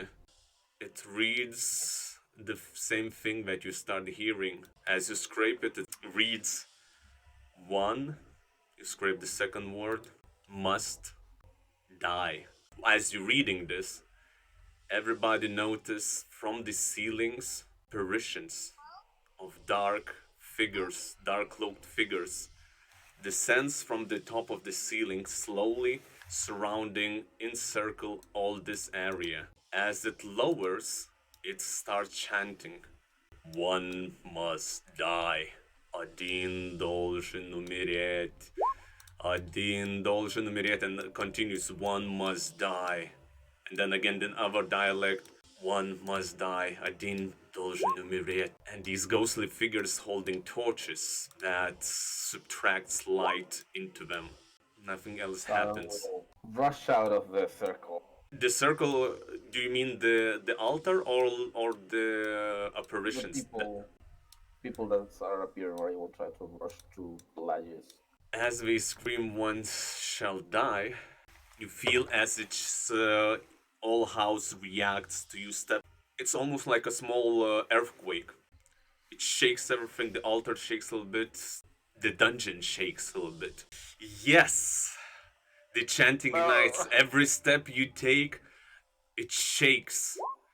It seems like almost like a pressure plate. Every step you take, it like almost like an earthquake echoes through the dungeon. The walls, the ceilings, everything twists slightly. What I refuse to play the game of evil spirits. Strahd, as he just stops on the second step? How you guys reacting in the past 6 seconds? Cedric is going to glance across the room. His eyes will settle on Crail. Then he looks over Crail's shoulder into the darkness. And Cedric is going to hold out his hand and hold his fingers and his thumbs together. And he's going to hold his axe. Crail is going to say, "I refuse to play this game. No one will be sacrificed," and ready my action to call on my vows to make my sword empowered if need be. Finn tries to ask the ghost, what do you mean? Can you One clarify? must die. One, and they continue to chant. Now Finn is going to try and see if she can find a rat or something. Give me a perception roll. Do we still have the inspiration from Yes. last session? Yes. So, if you want, Finn, you can use that to get a 20, I guess. You would need to roll again. Finn rolled a 9 on her perception, and yeah. You use your inspiration? No. Or, no. While you think what you're doing, Gnus, how you reacting in surroundings, in this situation, in this change of... Gnus just looks around, first looking at the mass of pulsating whatever it is, then at Finn, Crail, and then Cedric, and seeing as they are preparing for something, Gnus will take one step forward. If anything happens, block the not so tough members of the party from getting in harm's way, and he will take a dodge action. Back to Finn. Finn's gonna she just kind of closes her eyes, and then she says, "Grandpa, if you're there, we could really use you right now." Then she opens her eyes again. Roll a wisdom saving throw. You hear a voice. Yes! Why are you bothering me? The sound of Grandpa all heard. What? All those who close to Finn. Yeah. What sorcery is that? Grandpa, we're in a really tough situation. Can you help us? Child, is that really how you want to use your question? Are there any? Can you point out the location of any mice or rats or fish or bugs in this room, please? You search for the animal? Yes. Can I? You hear Grandpa's voice. Others also will hear this. What were you saying? Oh yeah, you are right. You feel as your arm lifts up and points at Crail. Your arm points at Crail's backpack. I knew it. Crail is an absolute animal. You're a beast. He's telling us to sacrifice the dog. That is not happening. I knew the old guy was crazy. How did you do this? What was happening? You know, when I was alone, I wasn't alone. Binary friends? Finn seems stunned and stands in silence. What does Tar do? Well, by rolling a 18 on my sanity save, I will not lose my cool. I will stay back in the middle of the circle. Does this spirit look like a spirit, like wraiths, like something from this plane? There are hallucinations from another plane? It seems almost transparent, only their echoing voice bounces through the walls as they repeat, "One must die. One must die. One must die. Один должен умереть." That totally is not gonna happen. I will grab my tinderbox and light fire to this whatever. To this stone altar. As you do that, nothing changes. They continue to chant. Don't make me call my higher ups. You can call your higher ups. Now it's free actions, movement, roleplay for anyone. Do whatever you want, but this is a situation you are in. We are not making a sacrifice to these dark spirits. One must die. Over in the corner, here, Yes. bonfire erupts over whatever mound of rotting things are in that area. Okay, bonfire, you say. Bonfire erupts. As you do that, momentarily, chants stops. Silent for a second. And then it comes back to, again. Longhorn Decayer, we awaken thee. Longhorn Decayer, we awaken thee. In As response to this, Crail would like to call upon his vows and use child ability, sacred weapon.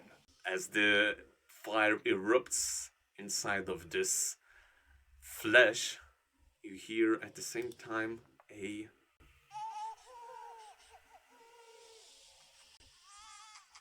baby cry. Altar? And It's a then trick. you see creature starts moving, coming shaped together with baby cries. The huge creature made by flesh collects itself and starts rising. They continue to chant, "We awaken thee. We awaken thee. Long horse, care. We awaken thee." Give me a initiative. Of Oh. course. I wouldn't call this good. Finn, I believe you rolled initiative for a wrong thing. It's Walter. We're fighting Walter. I'd like to initiative reroll my initiative. Hero point reroll. Yeah. Inspiration reroll my initiative. Yes, you can do that.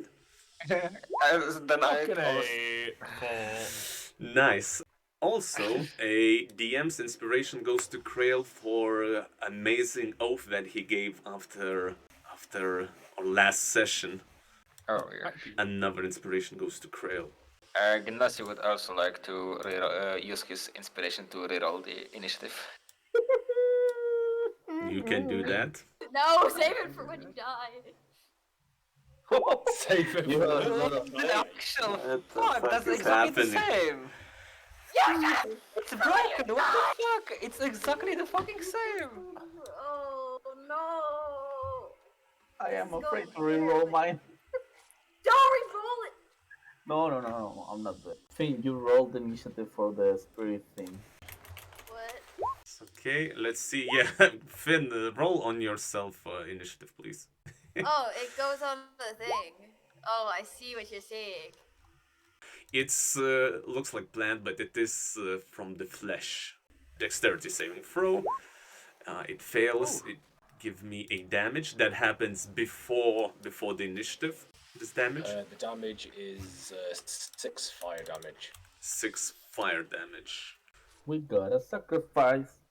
As the creature raises into aggressive state, you feel those who met Strahd met something scarier than this. This ominous thing towers. It still spreads everywhere. The flesh, the limbs, the parts of plants. It's all connected all together and it's coming together like in one molting pile of decaying stuff. And it's about to start moving.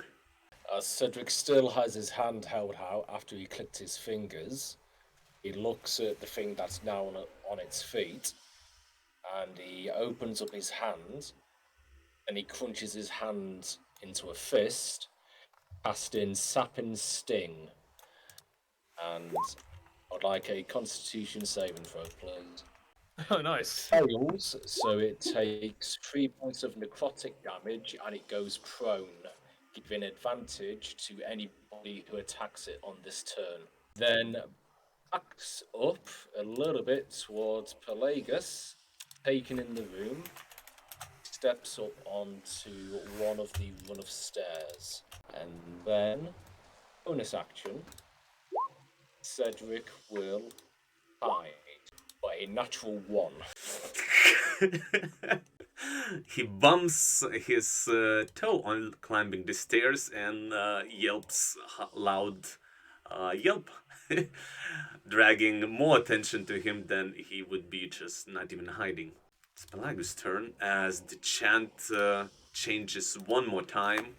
You hear as first in the different dialect. Конец уже здесь. Смерть. And it finishes and it becomes like in the more understandable dialect. The end has come. Death be praised. The end comes. Death praised. He's shocked. He's not sure what to do. He's holding the gates, looks at Cedric. Hey, small one, what we doing? And he prepares the action. Not gonna say what. Cedric will turn and shouts out, "Hold the door!" He nods at. He still continues holding the door and prepares an action. Finn is kind of just watching it rise, and she's like horrified, just staring at it. She just points her finger and she just whispers, "Your mama's so fat, when she skips a meal, the whole stock market drops." And casts vicious mockery on him. He has to make a wisdom saving throw. He fails. Hey, it's failed. Nice. He fails! So he has a disadvantage on his next attack and takes 3 psychic damage. Hear another whimper of baby. I'm gonna back up and go stand with Tard Okay. on the altar. Finally, the creature. Yes, he stands up fully.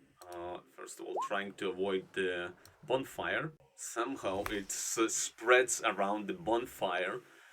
His flesh spreads around it and not get ignited. The creature stands up. By being prone, doesn't he get disadvantage on the roll anyway? No. No. Ah, that's restraint. Restraint. And moves 10 feet towards Crail. Spirits continue chanting. The end comes. Death be praised. The end comes. Death be praised. That it tries to grapple. If it's managed to grapple you, he will be in your space. If not, he will Yeah, be kind of around you, but not in your space. Athletics or acrobatics roll. It's just trying to grapple me. Yes. Are you sure it doesn't want to use its slam attack? Sure. It tries to surround you and absorb you. You can try to resist it by athletics or acrobatics roll. Okay. Well, I'm gonna use my inspiration to reroll. Fucking. Okay. Can I give my inspiration to Crail to give him another reroll?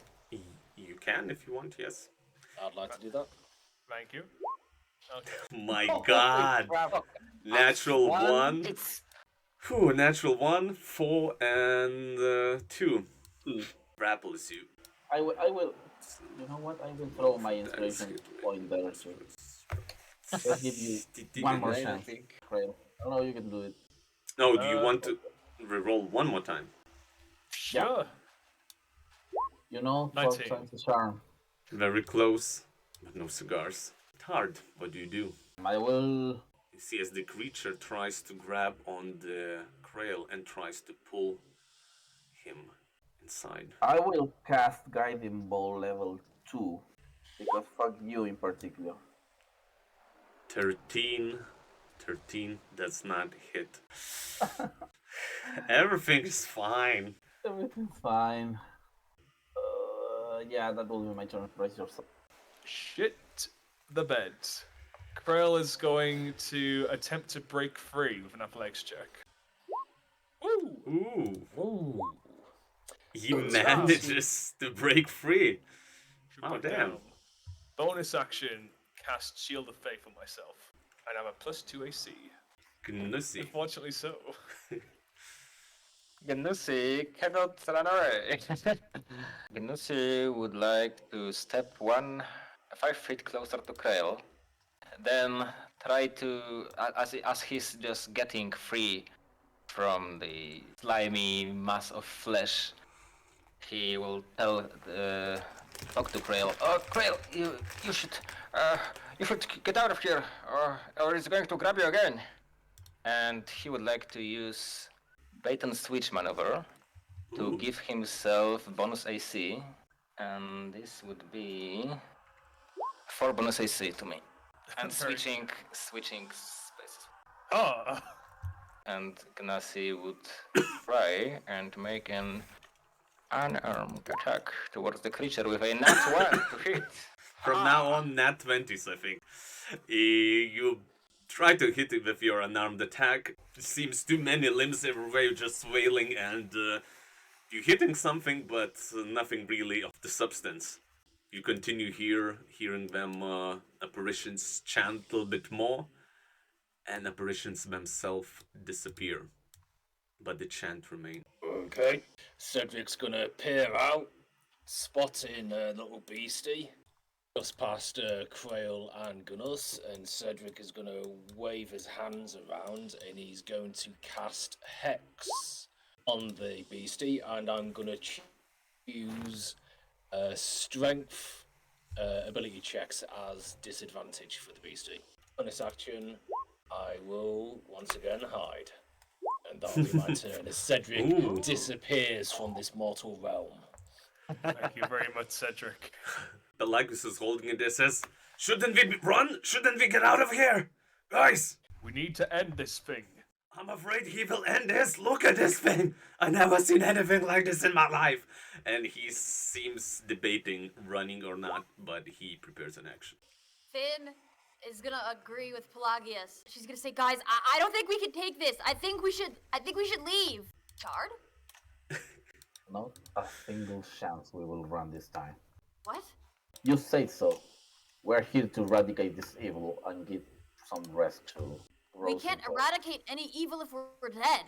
Then we don't have to die. That's it. Ser unediotis dies. Chant. Seemingly everybody Finn. except Plagus decided to live or die in here. Finn turns to Tard and says, Tard, when I became a tiefling, my belly button changed from an innie to an outie, and she lifts up her shirt and shows him her belly button, giving him bardic inspiration. And she Jesus Christ.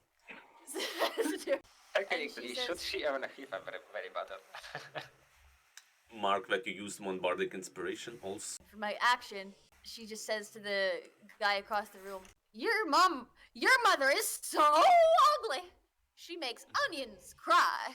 And then she turns to the rest of the group and says, you guys are so dumb. But I'll die with you. We will not die this day, Deadly. Take heart. We will We're gonna die. She doesn't finish that sentence. Oh, okay. Her turn ends. You cast Vicious Mockery. 10. It fails. Woo. It takes 3 points of psychic damage. It will try to attack Gnus since he almost blindly moves forwards and tries to attack Gnus. Oh, that misses. With natural 1 disadvantage, he misses him terribly. Second attack also goes to Gnus. Oh, that. Reaction. Intercept with my shield. I'm going to remove the damage by 1d10 plus my proficiency of 2. Yeah, not today. Ooh. It absorbs all the damage with Crail's shield. It's not a broom, of course. It's just a ominous, destructive, evil of evilness. But not the broom, of course. By heaven's sake, today is not the day we die. I will cast Blessing on Cedric, Crail, and Gnus. Come on, guys. You can do it. Do your things. You hear Tardish shouting from the altar, "You can do it!" And casting an inspiration for you guys. Oh, bless. Feeling vitalized by this holy energy and wanting to prove Finn wrong, I'll slash at this thing with my longsword. Slashing with your longsword. Ooh. That's definitely a hit. I'm going to use Divine Smite on this thing to the extra points of radiant damage unless this thing happens to be undead. Undead features as well, yes. If this thing's undead, I do an extra 1d8. Do you permit me to do one of these? Yes. Okay then. 12 damage, that's total 19 points of damage. Holy shit. This is all magical in case that matters. Yeah. Oh, okay. That definitely took out some limbs, and just you see as a part of the rotten arm drops off. But creature still looks good, but this one at least noticeable damage to this creature. Crail will hold the line. Gnus continue exactly the same flailing and just punching something air. The part of the hand that just Crail snatched, he punched that one. Nothing he can hit. Since at the end of Cedric's last turn, he rolled a 24 on his stealth, a streaking bolt of eldritch energy crosses the room with a d4 of bless. It hits. For a whopping 1 point of force damage plus a 1d6 of necrotic damage for a whopping 2 points of damage. In total. Cedric is 15, 20, 25, 30. Cedric's going to move a fair bit closer, and then bonus action, Cedric is going to hide for a 7. And that's the end of Cedric's Jesus turn. Christ, what is these rolls? Okay, Plagueis confused, wants to run, but he still remains and holds the door. She called to Pelagius, you can let go now, you can come help. Says, And I'm not sure about this. What an asshole. yeah, come help or we'll sacrifice you. You want to use your intimidation as an action, or...? No. So, Finn looks at the creature and she casts a new spell called Fairy Fire. So each object in the 20-foot cube is outlined in blue, green, or violet. She chooses violet. And and it's got to make a dexterity saving throw. Dexterity saving throw is successful. Okay, she's gonna curl up into a little ball. And Are you going prone? No, just slow enough so that it's between prone and not prone. The Okay. standing hell. Fuck it, she goes prone. Ooh, okay. Creature continues to attack. As you see a Gnus over you, like lots of maybe 10 hands forms in the like under fist or a big hand with limbs attached and poking out and try to slam you once. And as you trying to avoid that slam, another coming from the side. First attack from the top.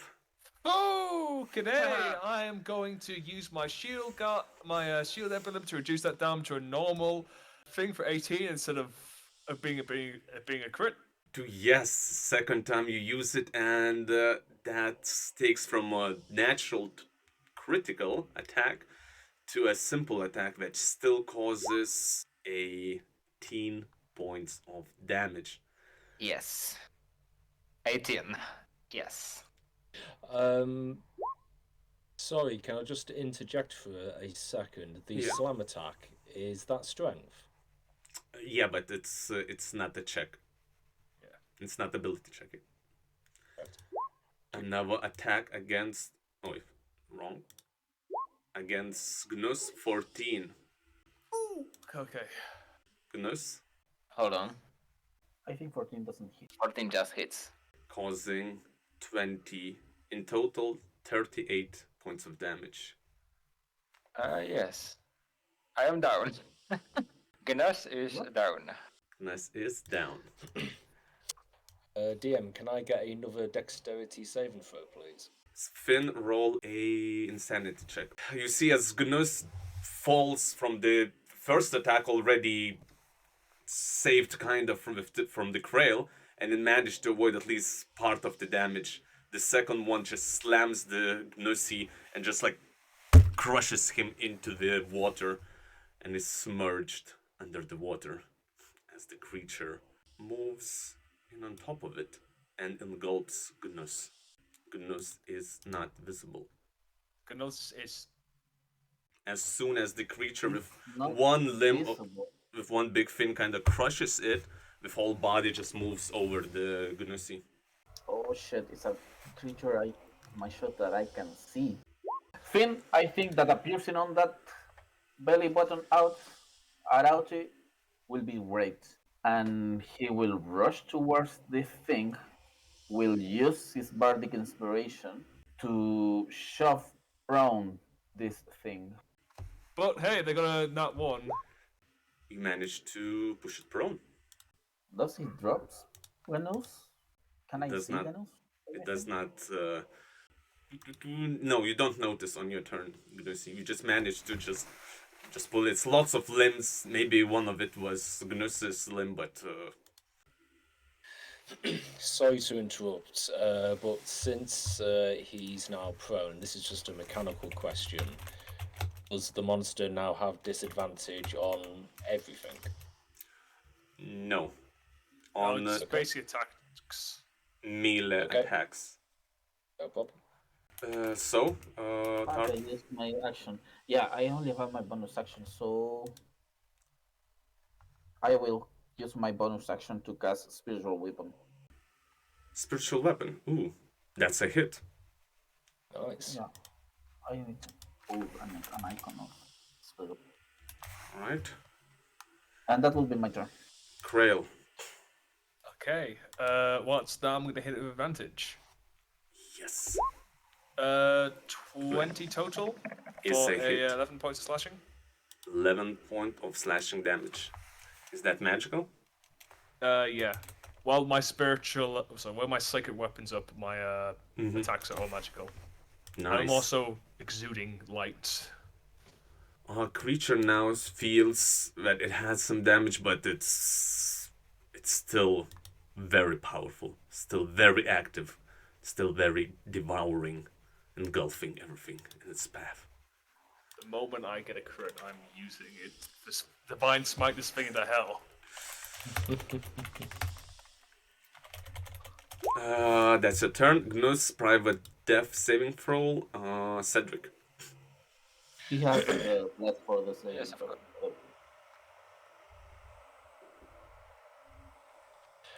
Cedric is going to peer around the pillar he's stood at, and he's going to mutter to himself, "Absolutely not."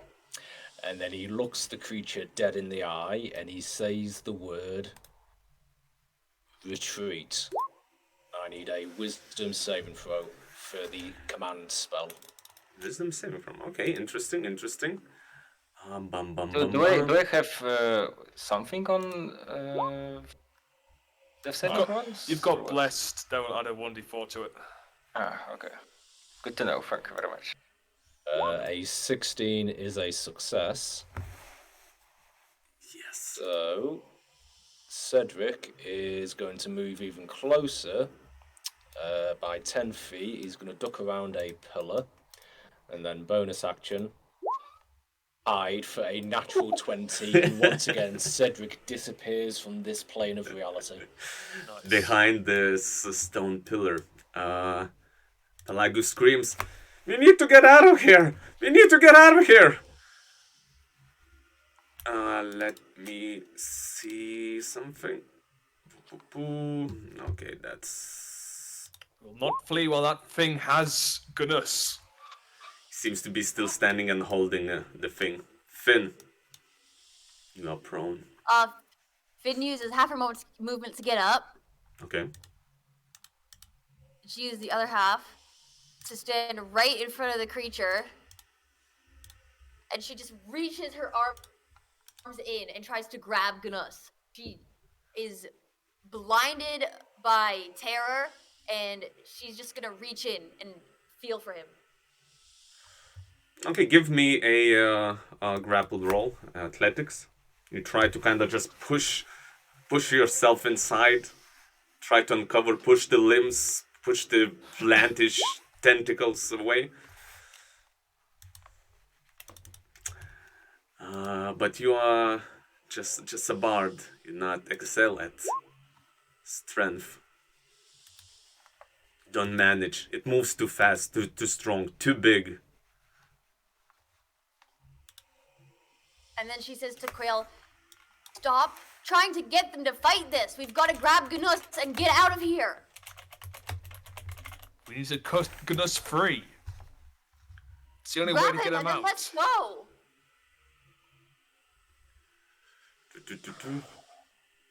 And she gives she gives Gnus bardic inspiration. She says, "Gnus, if you could hear me, we love you."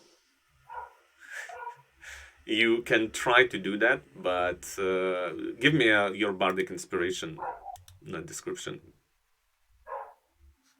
You will probably would know that the creature other than yourself you see that can hear you. You probably know that unconscious people not good with listening. They say that talk to them while they're in a coma, but... Yeah, she's not really in her right mind. She's just screaming at him.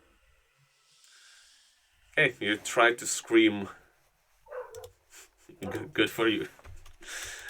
Okay, Gnus, I did not get your roll. Yeah, I did go through your roll, yes. Yeah. Very good. Yes. Start, push him, shove him prone. The creature stands up with half of his movement and tries to do 2 slams. Yeah, both on Tard, as the one who just pushed him prone while it was not paying attention. 14 does not hit. Nope. 25. I'm going to use my reaction once more to use my shield to try and block the hit. 3 points of damage less. Managing to get 6 damage. You once again, Crail managed to deflect part of the incoming aggressive attack. You get only 6 points of damage. Tard. No, you don't need to make any 6. Oh, it's for the concentration. Oh, yeah, sure, sorry. Hard. Oh fuck! Fuck! When Finn tried to pull Gnus out, it didn't saw anything. There is any arm, whatever.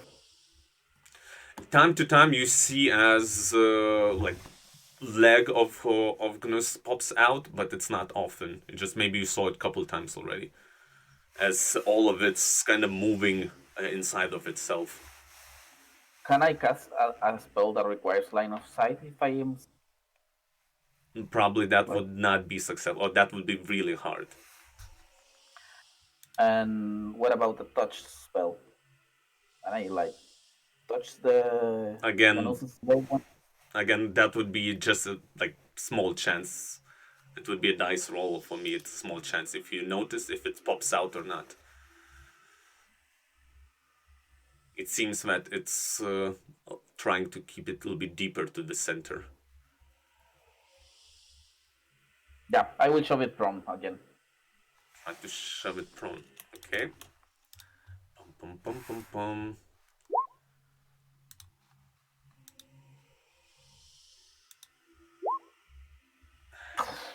Unsuccessfully.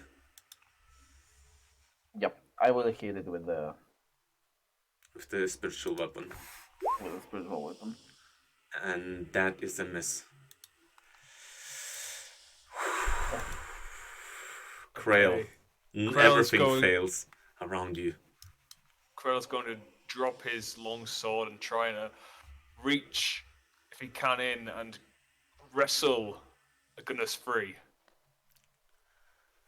Right. Since you don't see it, you should... Yeah, you try to basically somehow from outside to get to Gnus. Or you try to get inside him and get him. Trying to pull him out from the outside. From outside. That would take a couple turns. First successful, just like grapple it and open up. And then either you or somebody else to pull him out. Very well. Good luck.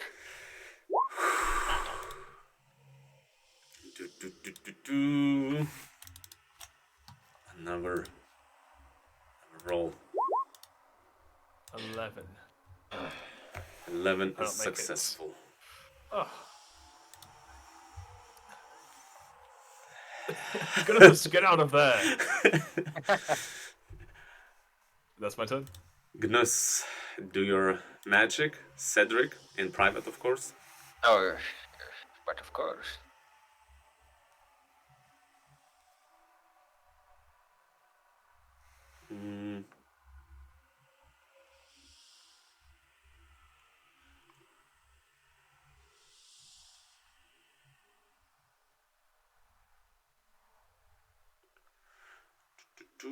Sorry guys, I'm just thinking. I'm just going to take 30 seconds to think. I'm also thinking something. I'm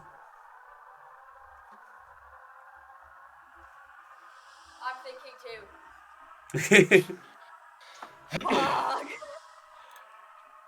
Gnus, that doesn't work that way. Okay. Sadly. Okay. Yeah. That's what I want to make sure. That's what I thought also, but.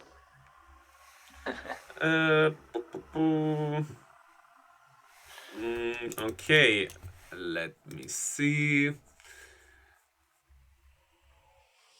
Yeah, you. Okay. Cedric is going to magically appear from around the stone pillar, step towards the beastie, plunging his... Actually, he's going to circle around the beastie, even between Tard's legs, squeezing past Finn, even past to Crail. I give you to roll intelligence if you want. Just to, since you're not, you know your probably character. Not save, just intelligence check. A second.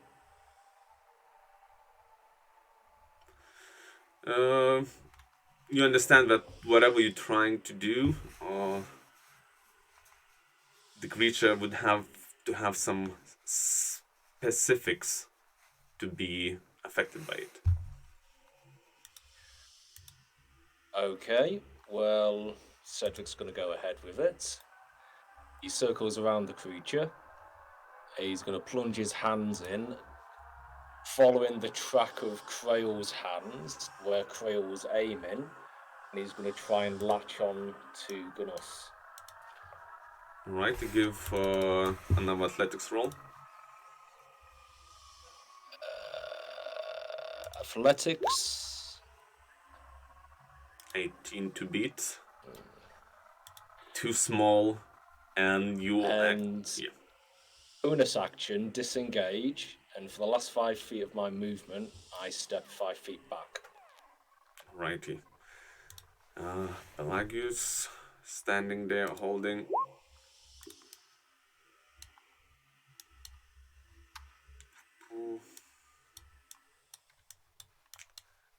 Finn, your turn. Okay, Finn still has her inspiration for when we buried Rose and Thorn, and so she's gonna give it to Gnus for whatever. I would say you should see it to give it to him, to inspire him in any way.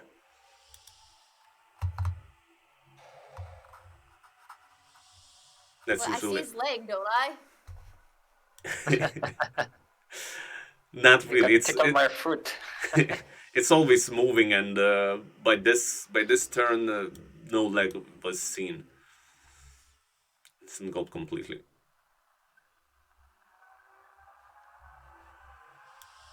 Okay. Well, she's gonna use her action to reach in and try and grab him. Okay.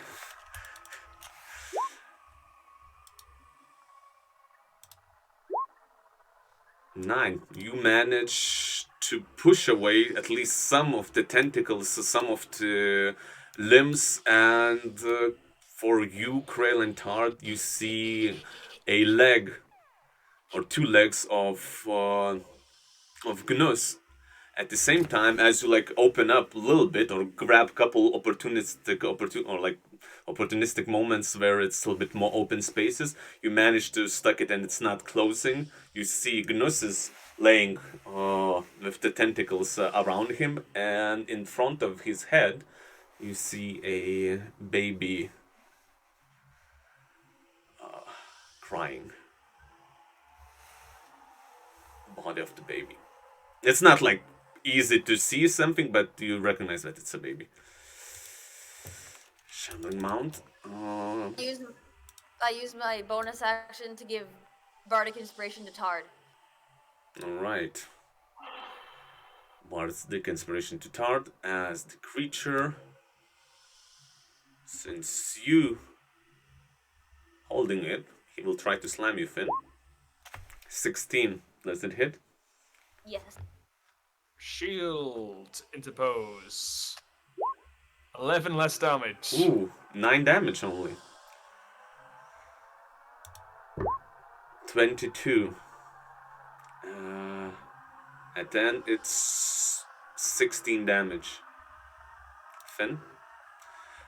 Also make a... 1 second. Make a...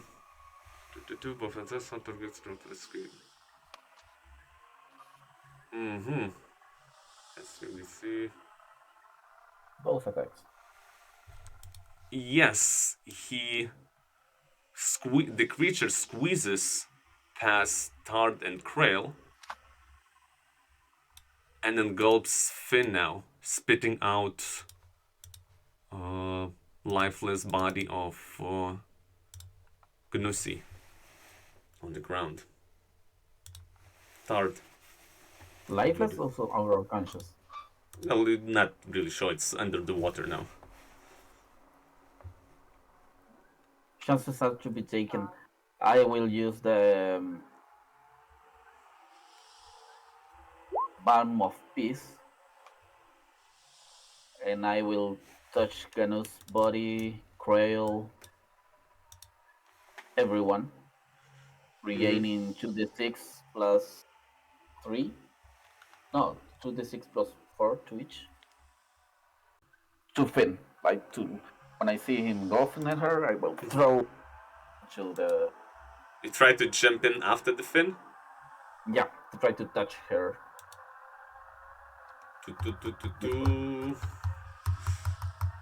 I would not allow it. It's not really possible like that. It just towers on top of it. You would not be able to touch it as it submerges inside of him. Okay, is Gnus breathing? Yes, if you heal him 14, he is breathing, he is awake, he is prone, but he's conscious now. And I will use my bonus action to hit this damage. Alright. That's a miss. Jesus Christ. Crail. Crail will quickly pick up his longsword and strike at this thing once again. That's a hit. 21 for 10 points of slashing damage. Magical. It shrieks, but still alive and well. But definitely it's damaged by now. It's less than it was before. Finn, you do see a baby right in your face as you like a salmon just squeezed together, and you see baby kind of like sleeping, and it's a bunch of the fingers is holding it, and it's like a mimic sometimes, and it seems that it's look at you, but it's almost like it's sleeping while holded by like tens of fingers. Gnus, you awaken, smell Yes. like poop. Half of Gnus's movement, he'd like to stand up Mm-hmm. and then like grasping for air, he will just use the second wind to heal himself as a bonus action. Okay. For 8 points. Okay. And then he still has 15 feet of movement, and he will use his action to disengage and Okay. move 15 feet in this direction. Just still grasping for air and kind of stumbling as he goes, and then as he's coming closer to the wall, he just grasps the pillar and the elevated surface and leans over it. Alright. And he's still choking, like coughing up whatever it was inside this thing. Gnus, that thing has Finn. He just focuses his eyes, but he's still coughing. End of turn. Finn, as you look at the baby, you can try to escape this creature, or you can try to fight it while inside of it. Wait, Finn's gonna try I'll and- double check if you can fight it. Yeah. What you gonna try? She's gonna try and get out. 1 second. And yes, you feel that there is no air as this time. It's clenches a few tighter. You're suffocating a little bit. Give me a Constitution saving throw.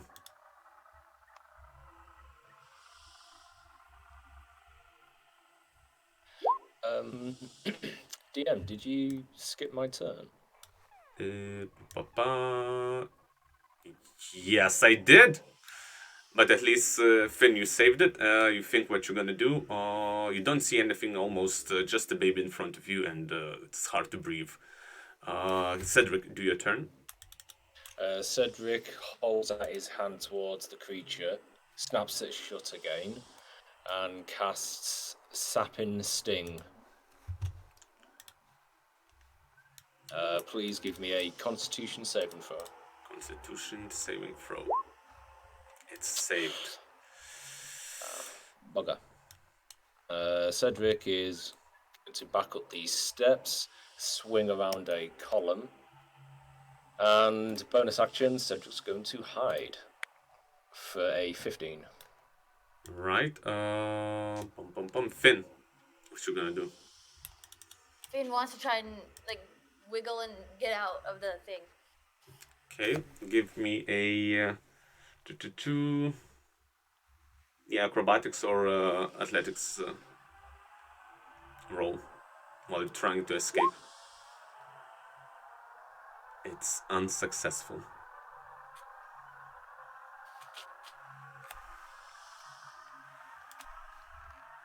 No bonus actions. Can I see him? No, you don't see anyone. Okay. Just the baby. Okay. And the sounds is deafening. You don't hear others around.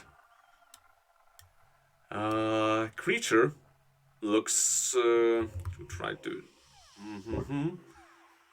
Yeah, Crail was most annoying, most hurtful. Tries to slam at him. Okay. 22. That's a hit. That's a miss. That's a miss. 11 bludgeoning damage. And let me do a con save.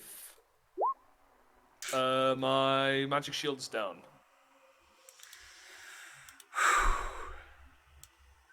Third.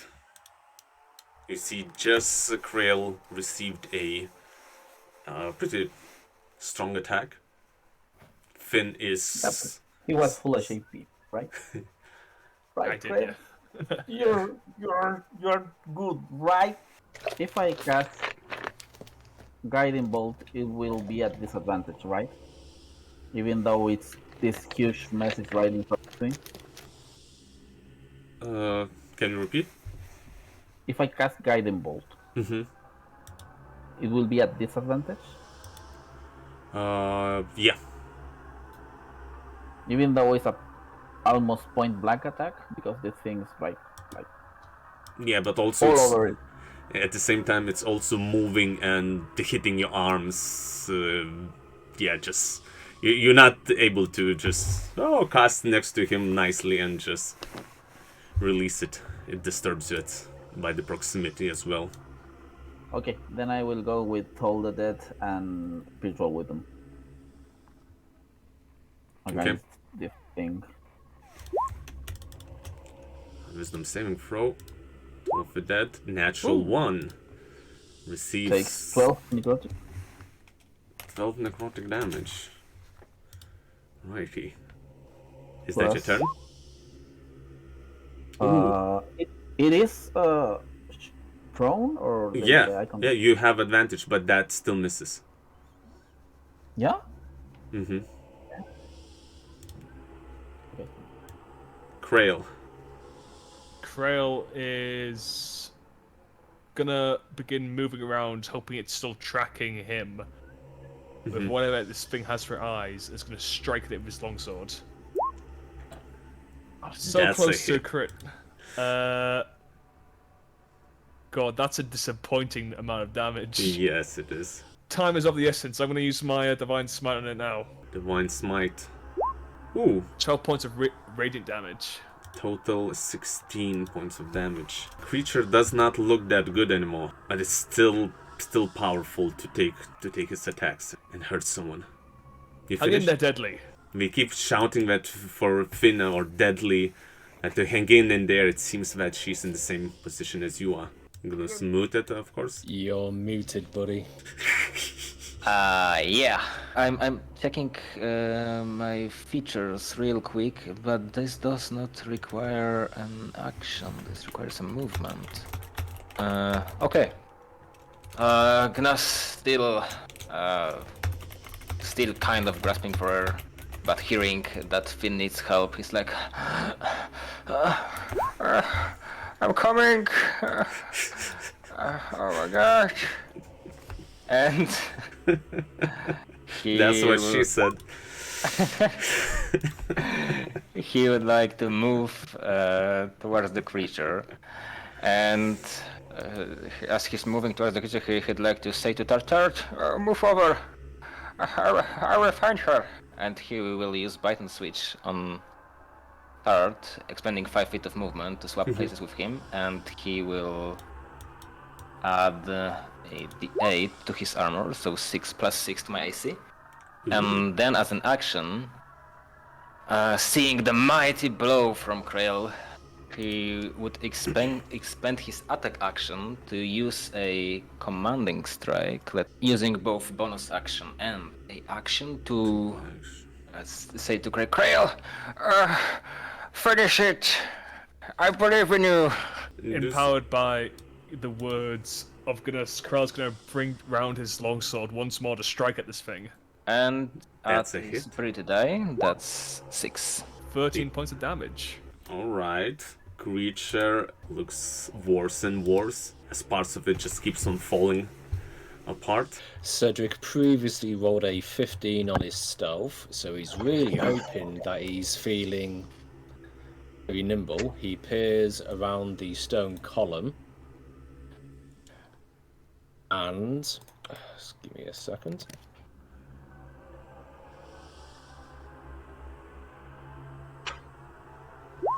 That is more or less. Right. A streak of eldritch energy streams out. It's a 16 hit. And goes over the head or over the creature. Barely misses it. In this action, Cedric's gonna hide for a 9. Everything fine. Alright, Finn, Constitution saving throw. Okay. As it being squeezed inside of the creature.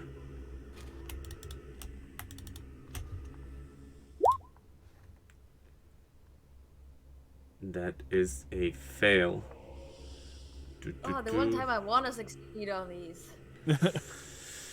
You get 15 points of damage. Okay, now Finn is down. Nobody knows that, of course. Oh, sorry. And give a death saving throw as a private roll. How?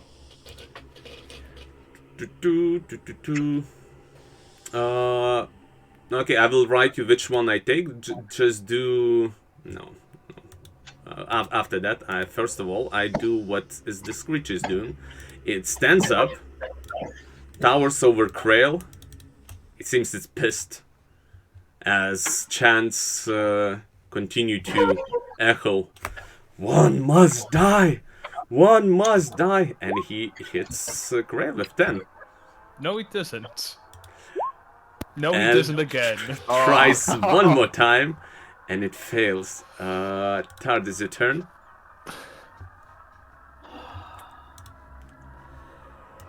Let's do this. Let's do it.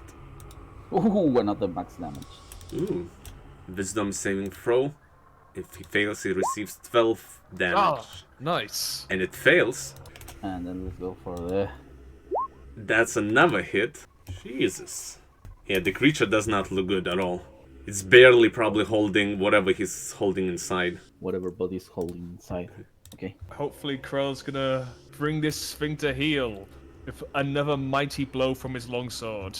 Mighty blow it is, though the creature still stands.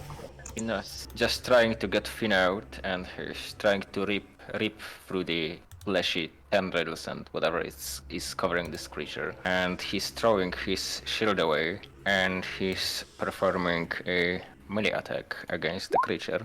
They're not a great amount. Yes. And it's a but miss misses. as well. Yes, action surge, another unarmed attack. This Nice. one hits. This one hits, so that's 5 damage. 5 damage. You see as lots of the limbs just falling down, the leaves, the tentacles is releasing whatever it's holding inside. Creature still stands. Yes, use my last superiority die to swap places with Tard and add a d8 to my AC. Cedric. Once again, Cedric spins around the column. +1 on bless. He lets out a Eldritch Blast for a natural 20. Nice. Plus Hex, plus Fury of the Small. Oh, remember the W hex? Oh, weird Hex. Oh, Yeah. God. So 1 more D6. I can't type. Describe it. Cedric peers around, sees his newly found teammates struggling like mad with this ferocious little beastie. Try as they might, they haven't been able to subdue it, and it keeps pounding his teammates into the dust. And Cedric reaches back, hurling his hand into a fist, and a negative spectrum of light first appears in his eyes, separating through his veins, channeling down into his hand, and a huge crackling aura of eldritch energy leaps from his fist, going straight into the very center of the creature. And you see after your hit, you puncture somewhere inside it. As it gulps at your force damage, you see it starts to move a little bit, tries to kind of pulsating, convulsing, and the creature just falls apart, revealing Finn. Cedric will quickly trot down the stairs, wading through the beastie and attempting to grab hold of Finn. And if we are out of combat, the first thing Cedric does is lays his hands on Finn's cheeks, either side of her face, and he's going to cast Spare the Dying. Ooh, okay. If we're out of combat, Crail would lay his hands on Finn and heal her 15 points of health with lay on hands. Holy crap, I was going to. As soon as you left, seems everything changed, and yeah, we are out of combat. The creature is dead. The chanting disappeared. She alive? Finn is alive. How much she was healed? 15. 15 in total, right? Let me Yeah. double check one more thing. Yes, 15, it's healed. Suddenly the chanting stopped. You heard as the creature felt a last gasp of the baby cry. And now it's awed silence in the dungeon. Crail will attempt to offer his hand to Finn to help her up. She takes his hand, just slowly walks over to Gnus, and just hugs him without saying anything. Gnus just stands her, not holding her back, but after like a couple of seconds, 5 or 6, he slightly hugs her back and pats her on the back. Cedric is going to take about 5-10 feet back. He's going to turn his back on the group, put his hand up against a stone wall, and he's going to vomit. Whew. As you guys standing there, it's odd that suddenly, like moments ago, it seems death is imminent and actually some gonna die, but now a fresher air, and he seems to can relax. Like Gnus just was on the verge of death, or Finn was on the verge of death. What you wanna do next? As you look around, it's still houses Just echoing. crumble into the creature. His feet like dying from exhaustion and trying to like sit on the floor and trying to fly. Cedric's going to take a moment to collect himself, rubbing his hand over his mouth. Turns around and he's got very obvious tears in his eyes, looking at the group as they're composing himself. And he looks down at the dead creature and he throws his hand out, and then his next hand, and then his next hand, and he keeps firing eldritch blasts into the creature with a very visible look of rage in his eyes. Another like pulsating stuff just pops out. It's like popping a sit, but it does not react to you. That was intense. I think we should burn the house now. I think we should burn this fucker. And Cedric pulls out his hand, clicks his fingers, and casts bonfire, and the creature starts to burn. The foul smell exuberates through the area. Even though it's in water, but on top of it there's plenty still place. Like it's a big pile of stuff, rotting stuff. And yeah, the smell is not fixed by it's being burned. Wait, And Cedric looks up at Crail. You want to burn this place? And a very small kind of gallows humour grin goes over Cedric's face. You've changed your tune. This thing, he gestures with his short swords. This was in the lowest depth of the basement, and the heart of whatever this ritual was. Maybe now, burning the house will destroy it. As you stand around, Yes. the creature Just- continued to smoke. Just to make sure that. Give me a while. Just to make sure that nothing attacks us further.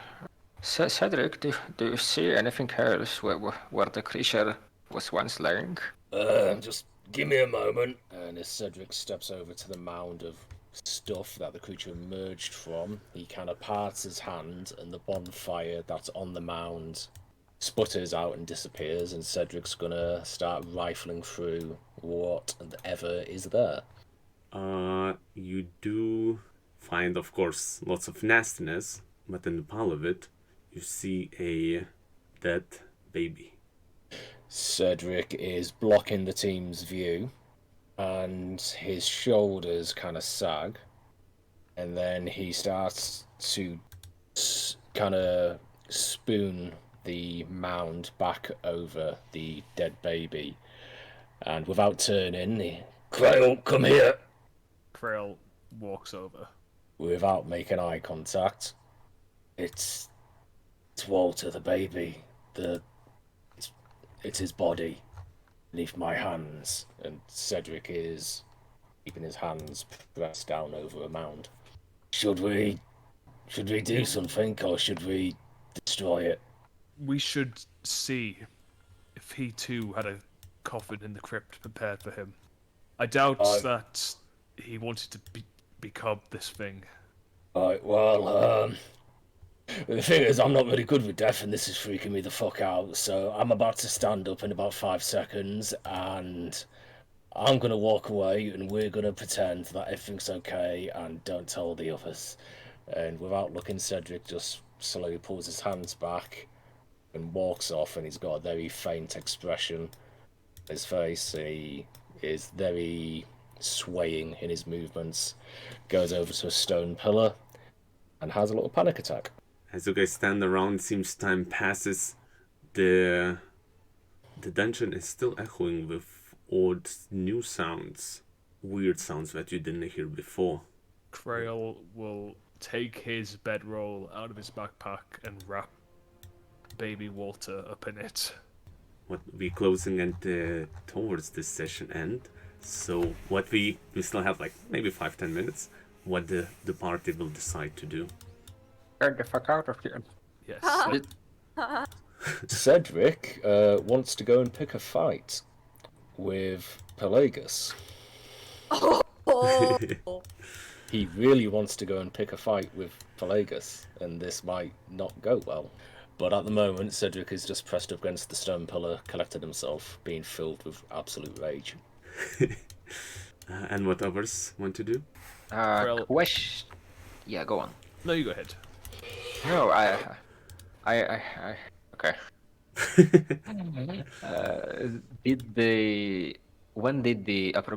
Approximately when did the wraiths disappear? The specters, floating specters. In the beginning of the fight. The chanting was still remained, just when the creature died, the chanting disappeared as well. But once the chanting disappeared, you do hear more sounds. Very slightly, not too much. There is more sounds happening inside the dungeon. Right. Seems the house is not sleeping yet. When it seems that we're all leaving the house or going back up the surface, Crail would like to check the crypts to see if there's a place provided for Walter to be buried, and if not, he would like to put Walter's body in with one of his family members' sarcophagi or coffins. Can you give me a religion check?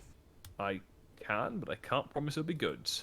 That's an 18. It was actually okay. That's pretty good. Seems that This, probably death of this, could have been sprung the evil inside this house to its peak. Maybe it could be a cause of this all corruption. You think there is couple ways to bury Walter. One is probably in the crypts, if there is a place. Our one may be under the house once you're outside. That could take him away from this place and maybe put it to rest. Both equally seems reasonable for you. In that case, if he can't find his own coffin in the crypts, he would bury him under the house when we finally leave it. Will you guys start walking towards the exit?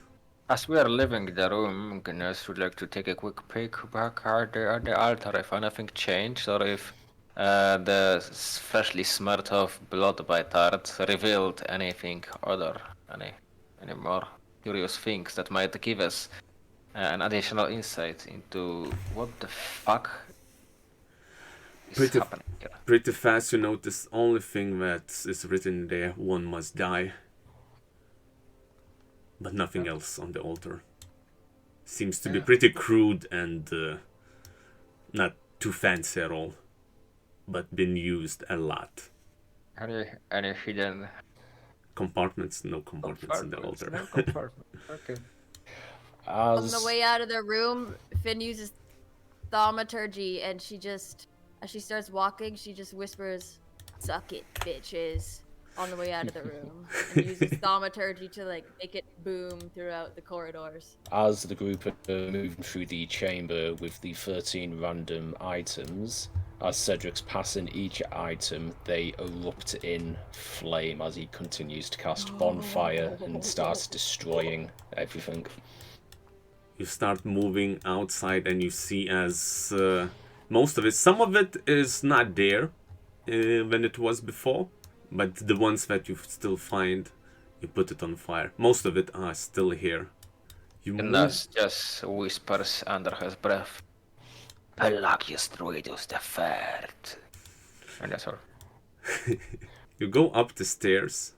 You'll be in the same places as it was before. First you want to check the crypts, right? Yes. As you slowly travel towards the crypts. As you stand in here, give me 2 perception rolls. First 2 I take whoever wants to roll.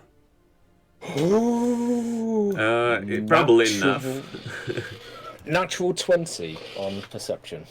Cedric, as you was interested to listen downstairs when you was going from the attic, and you wanted to listen something inside the dungeon, you do notice that the dungeon is still alive. There is still some creatures around, but with this perception, you hear, and probably say it after, you hear a loud, interesting sound coming from upstairs.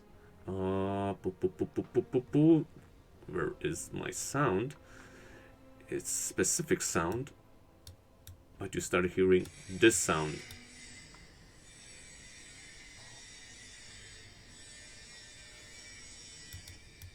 The dentist live here? I thought it was like a chainsaw.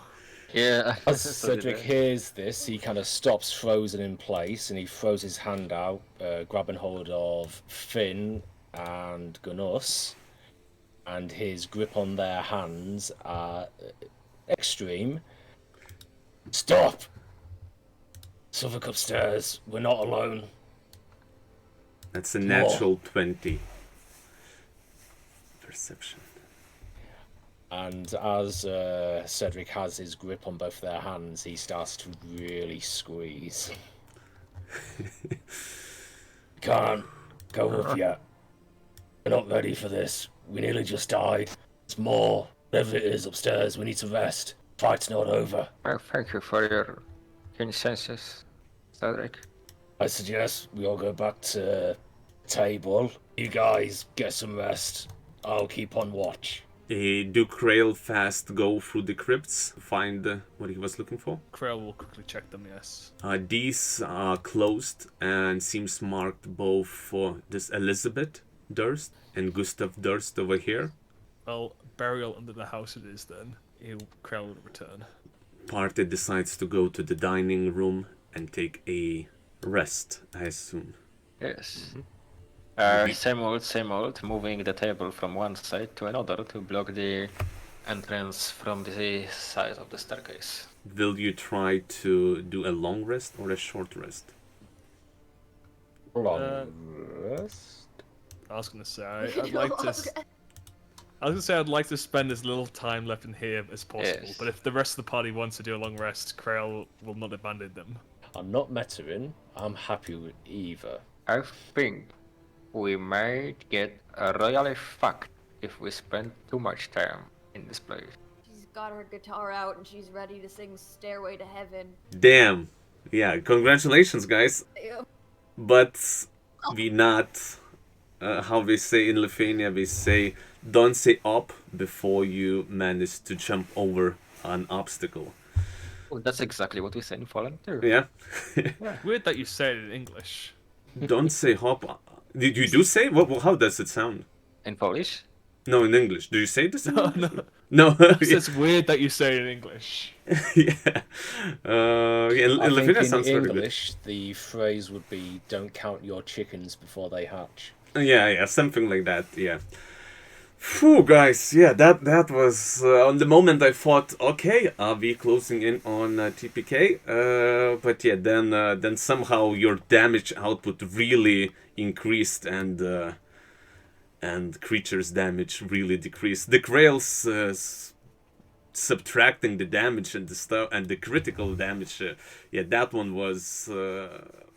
yeah, that one was something really that saved you guys as well. But yeah, everybody and Finn's like disadvantages on attacks, hex on the grappling and stuff. Yeah, it was before that all the fights was like, oh my god, these guys are dying from broom. What the hell are we gonna do? Thank you for listening to this episode of Stories from the Misty Tavern, featuring the Warriors of Good Chaos.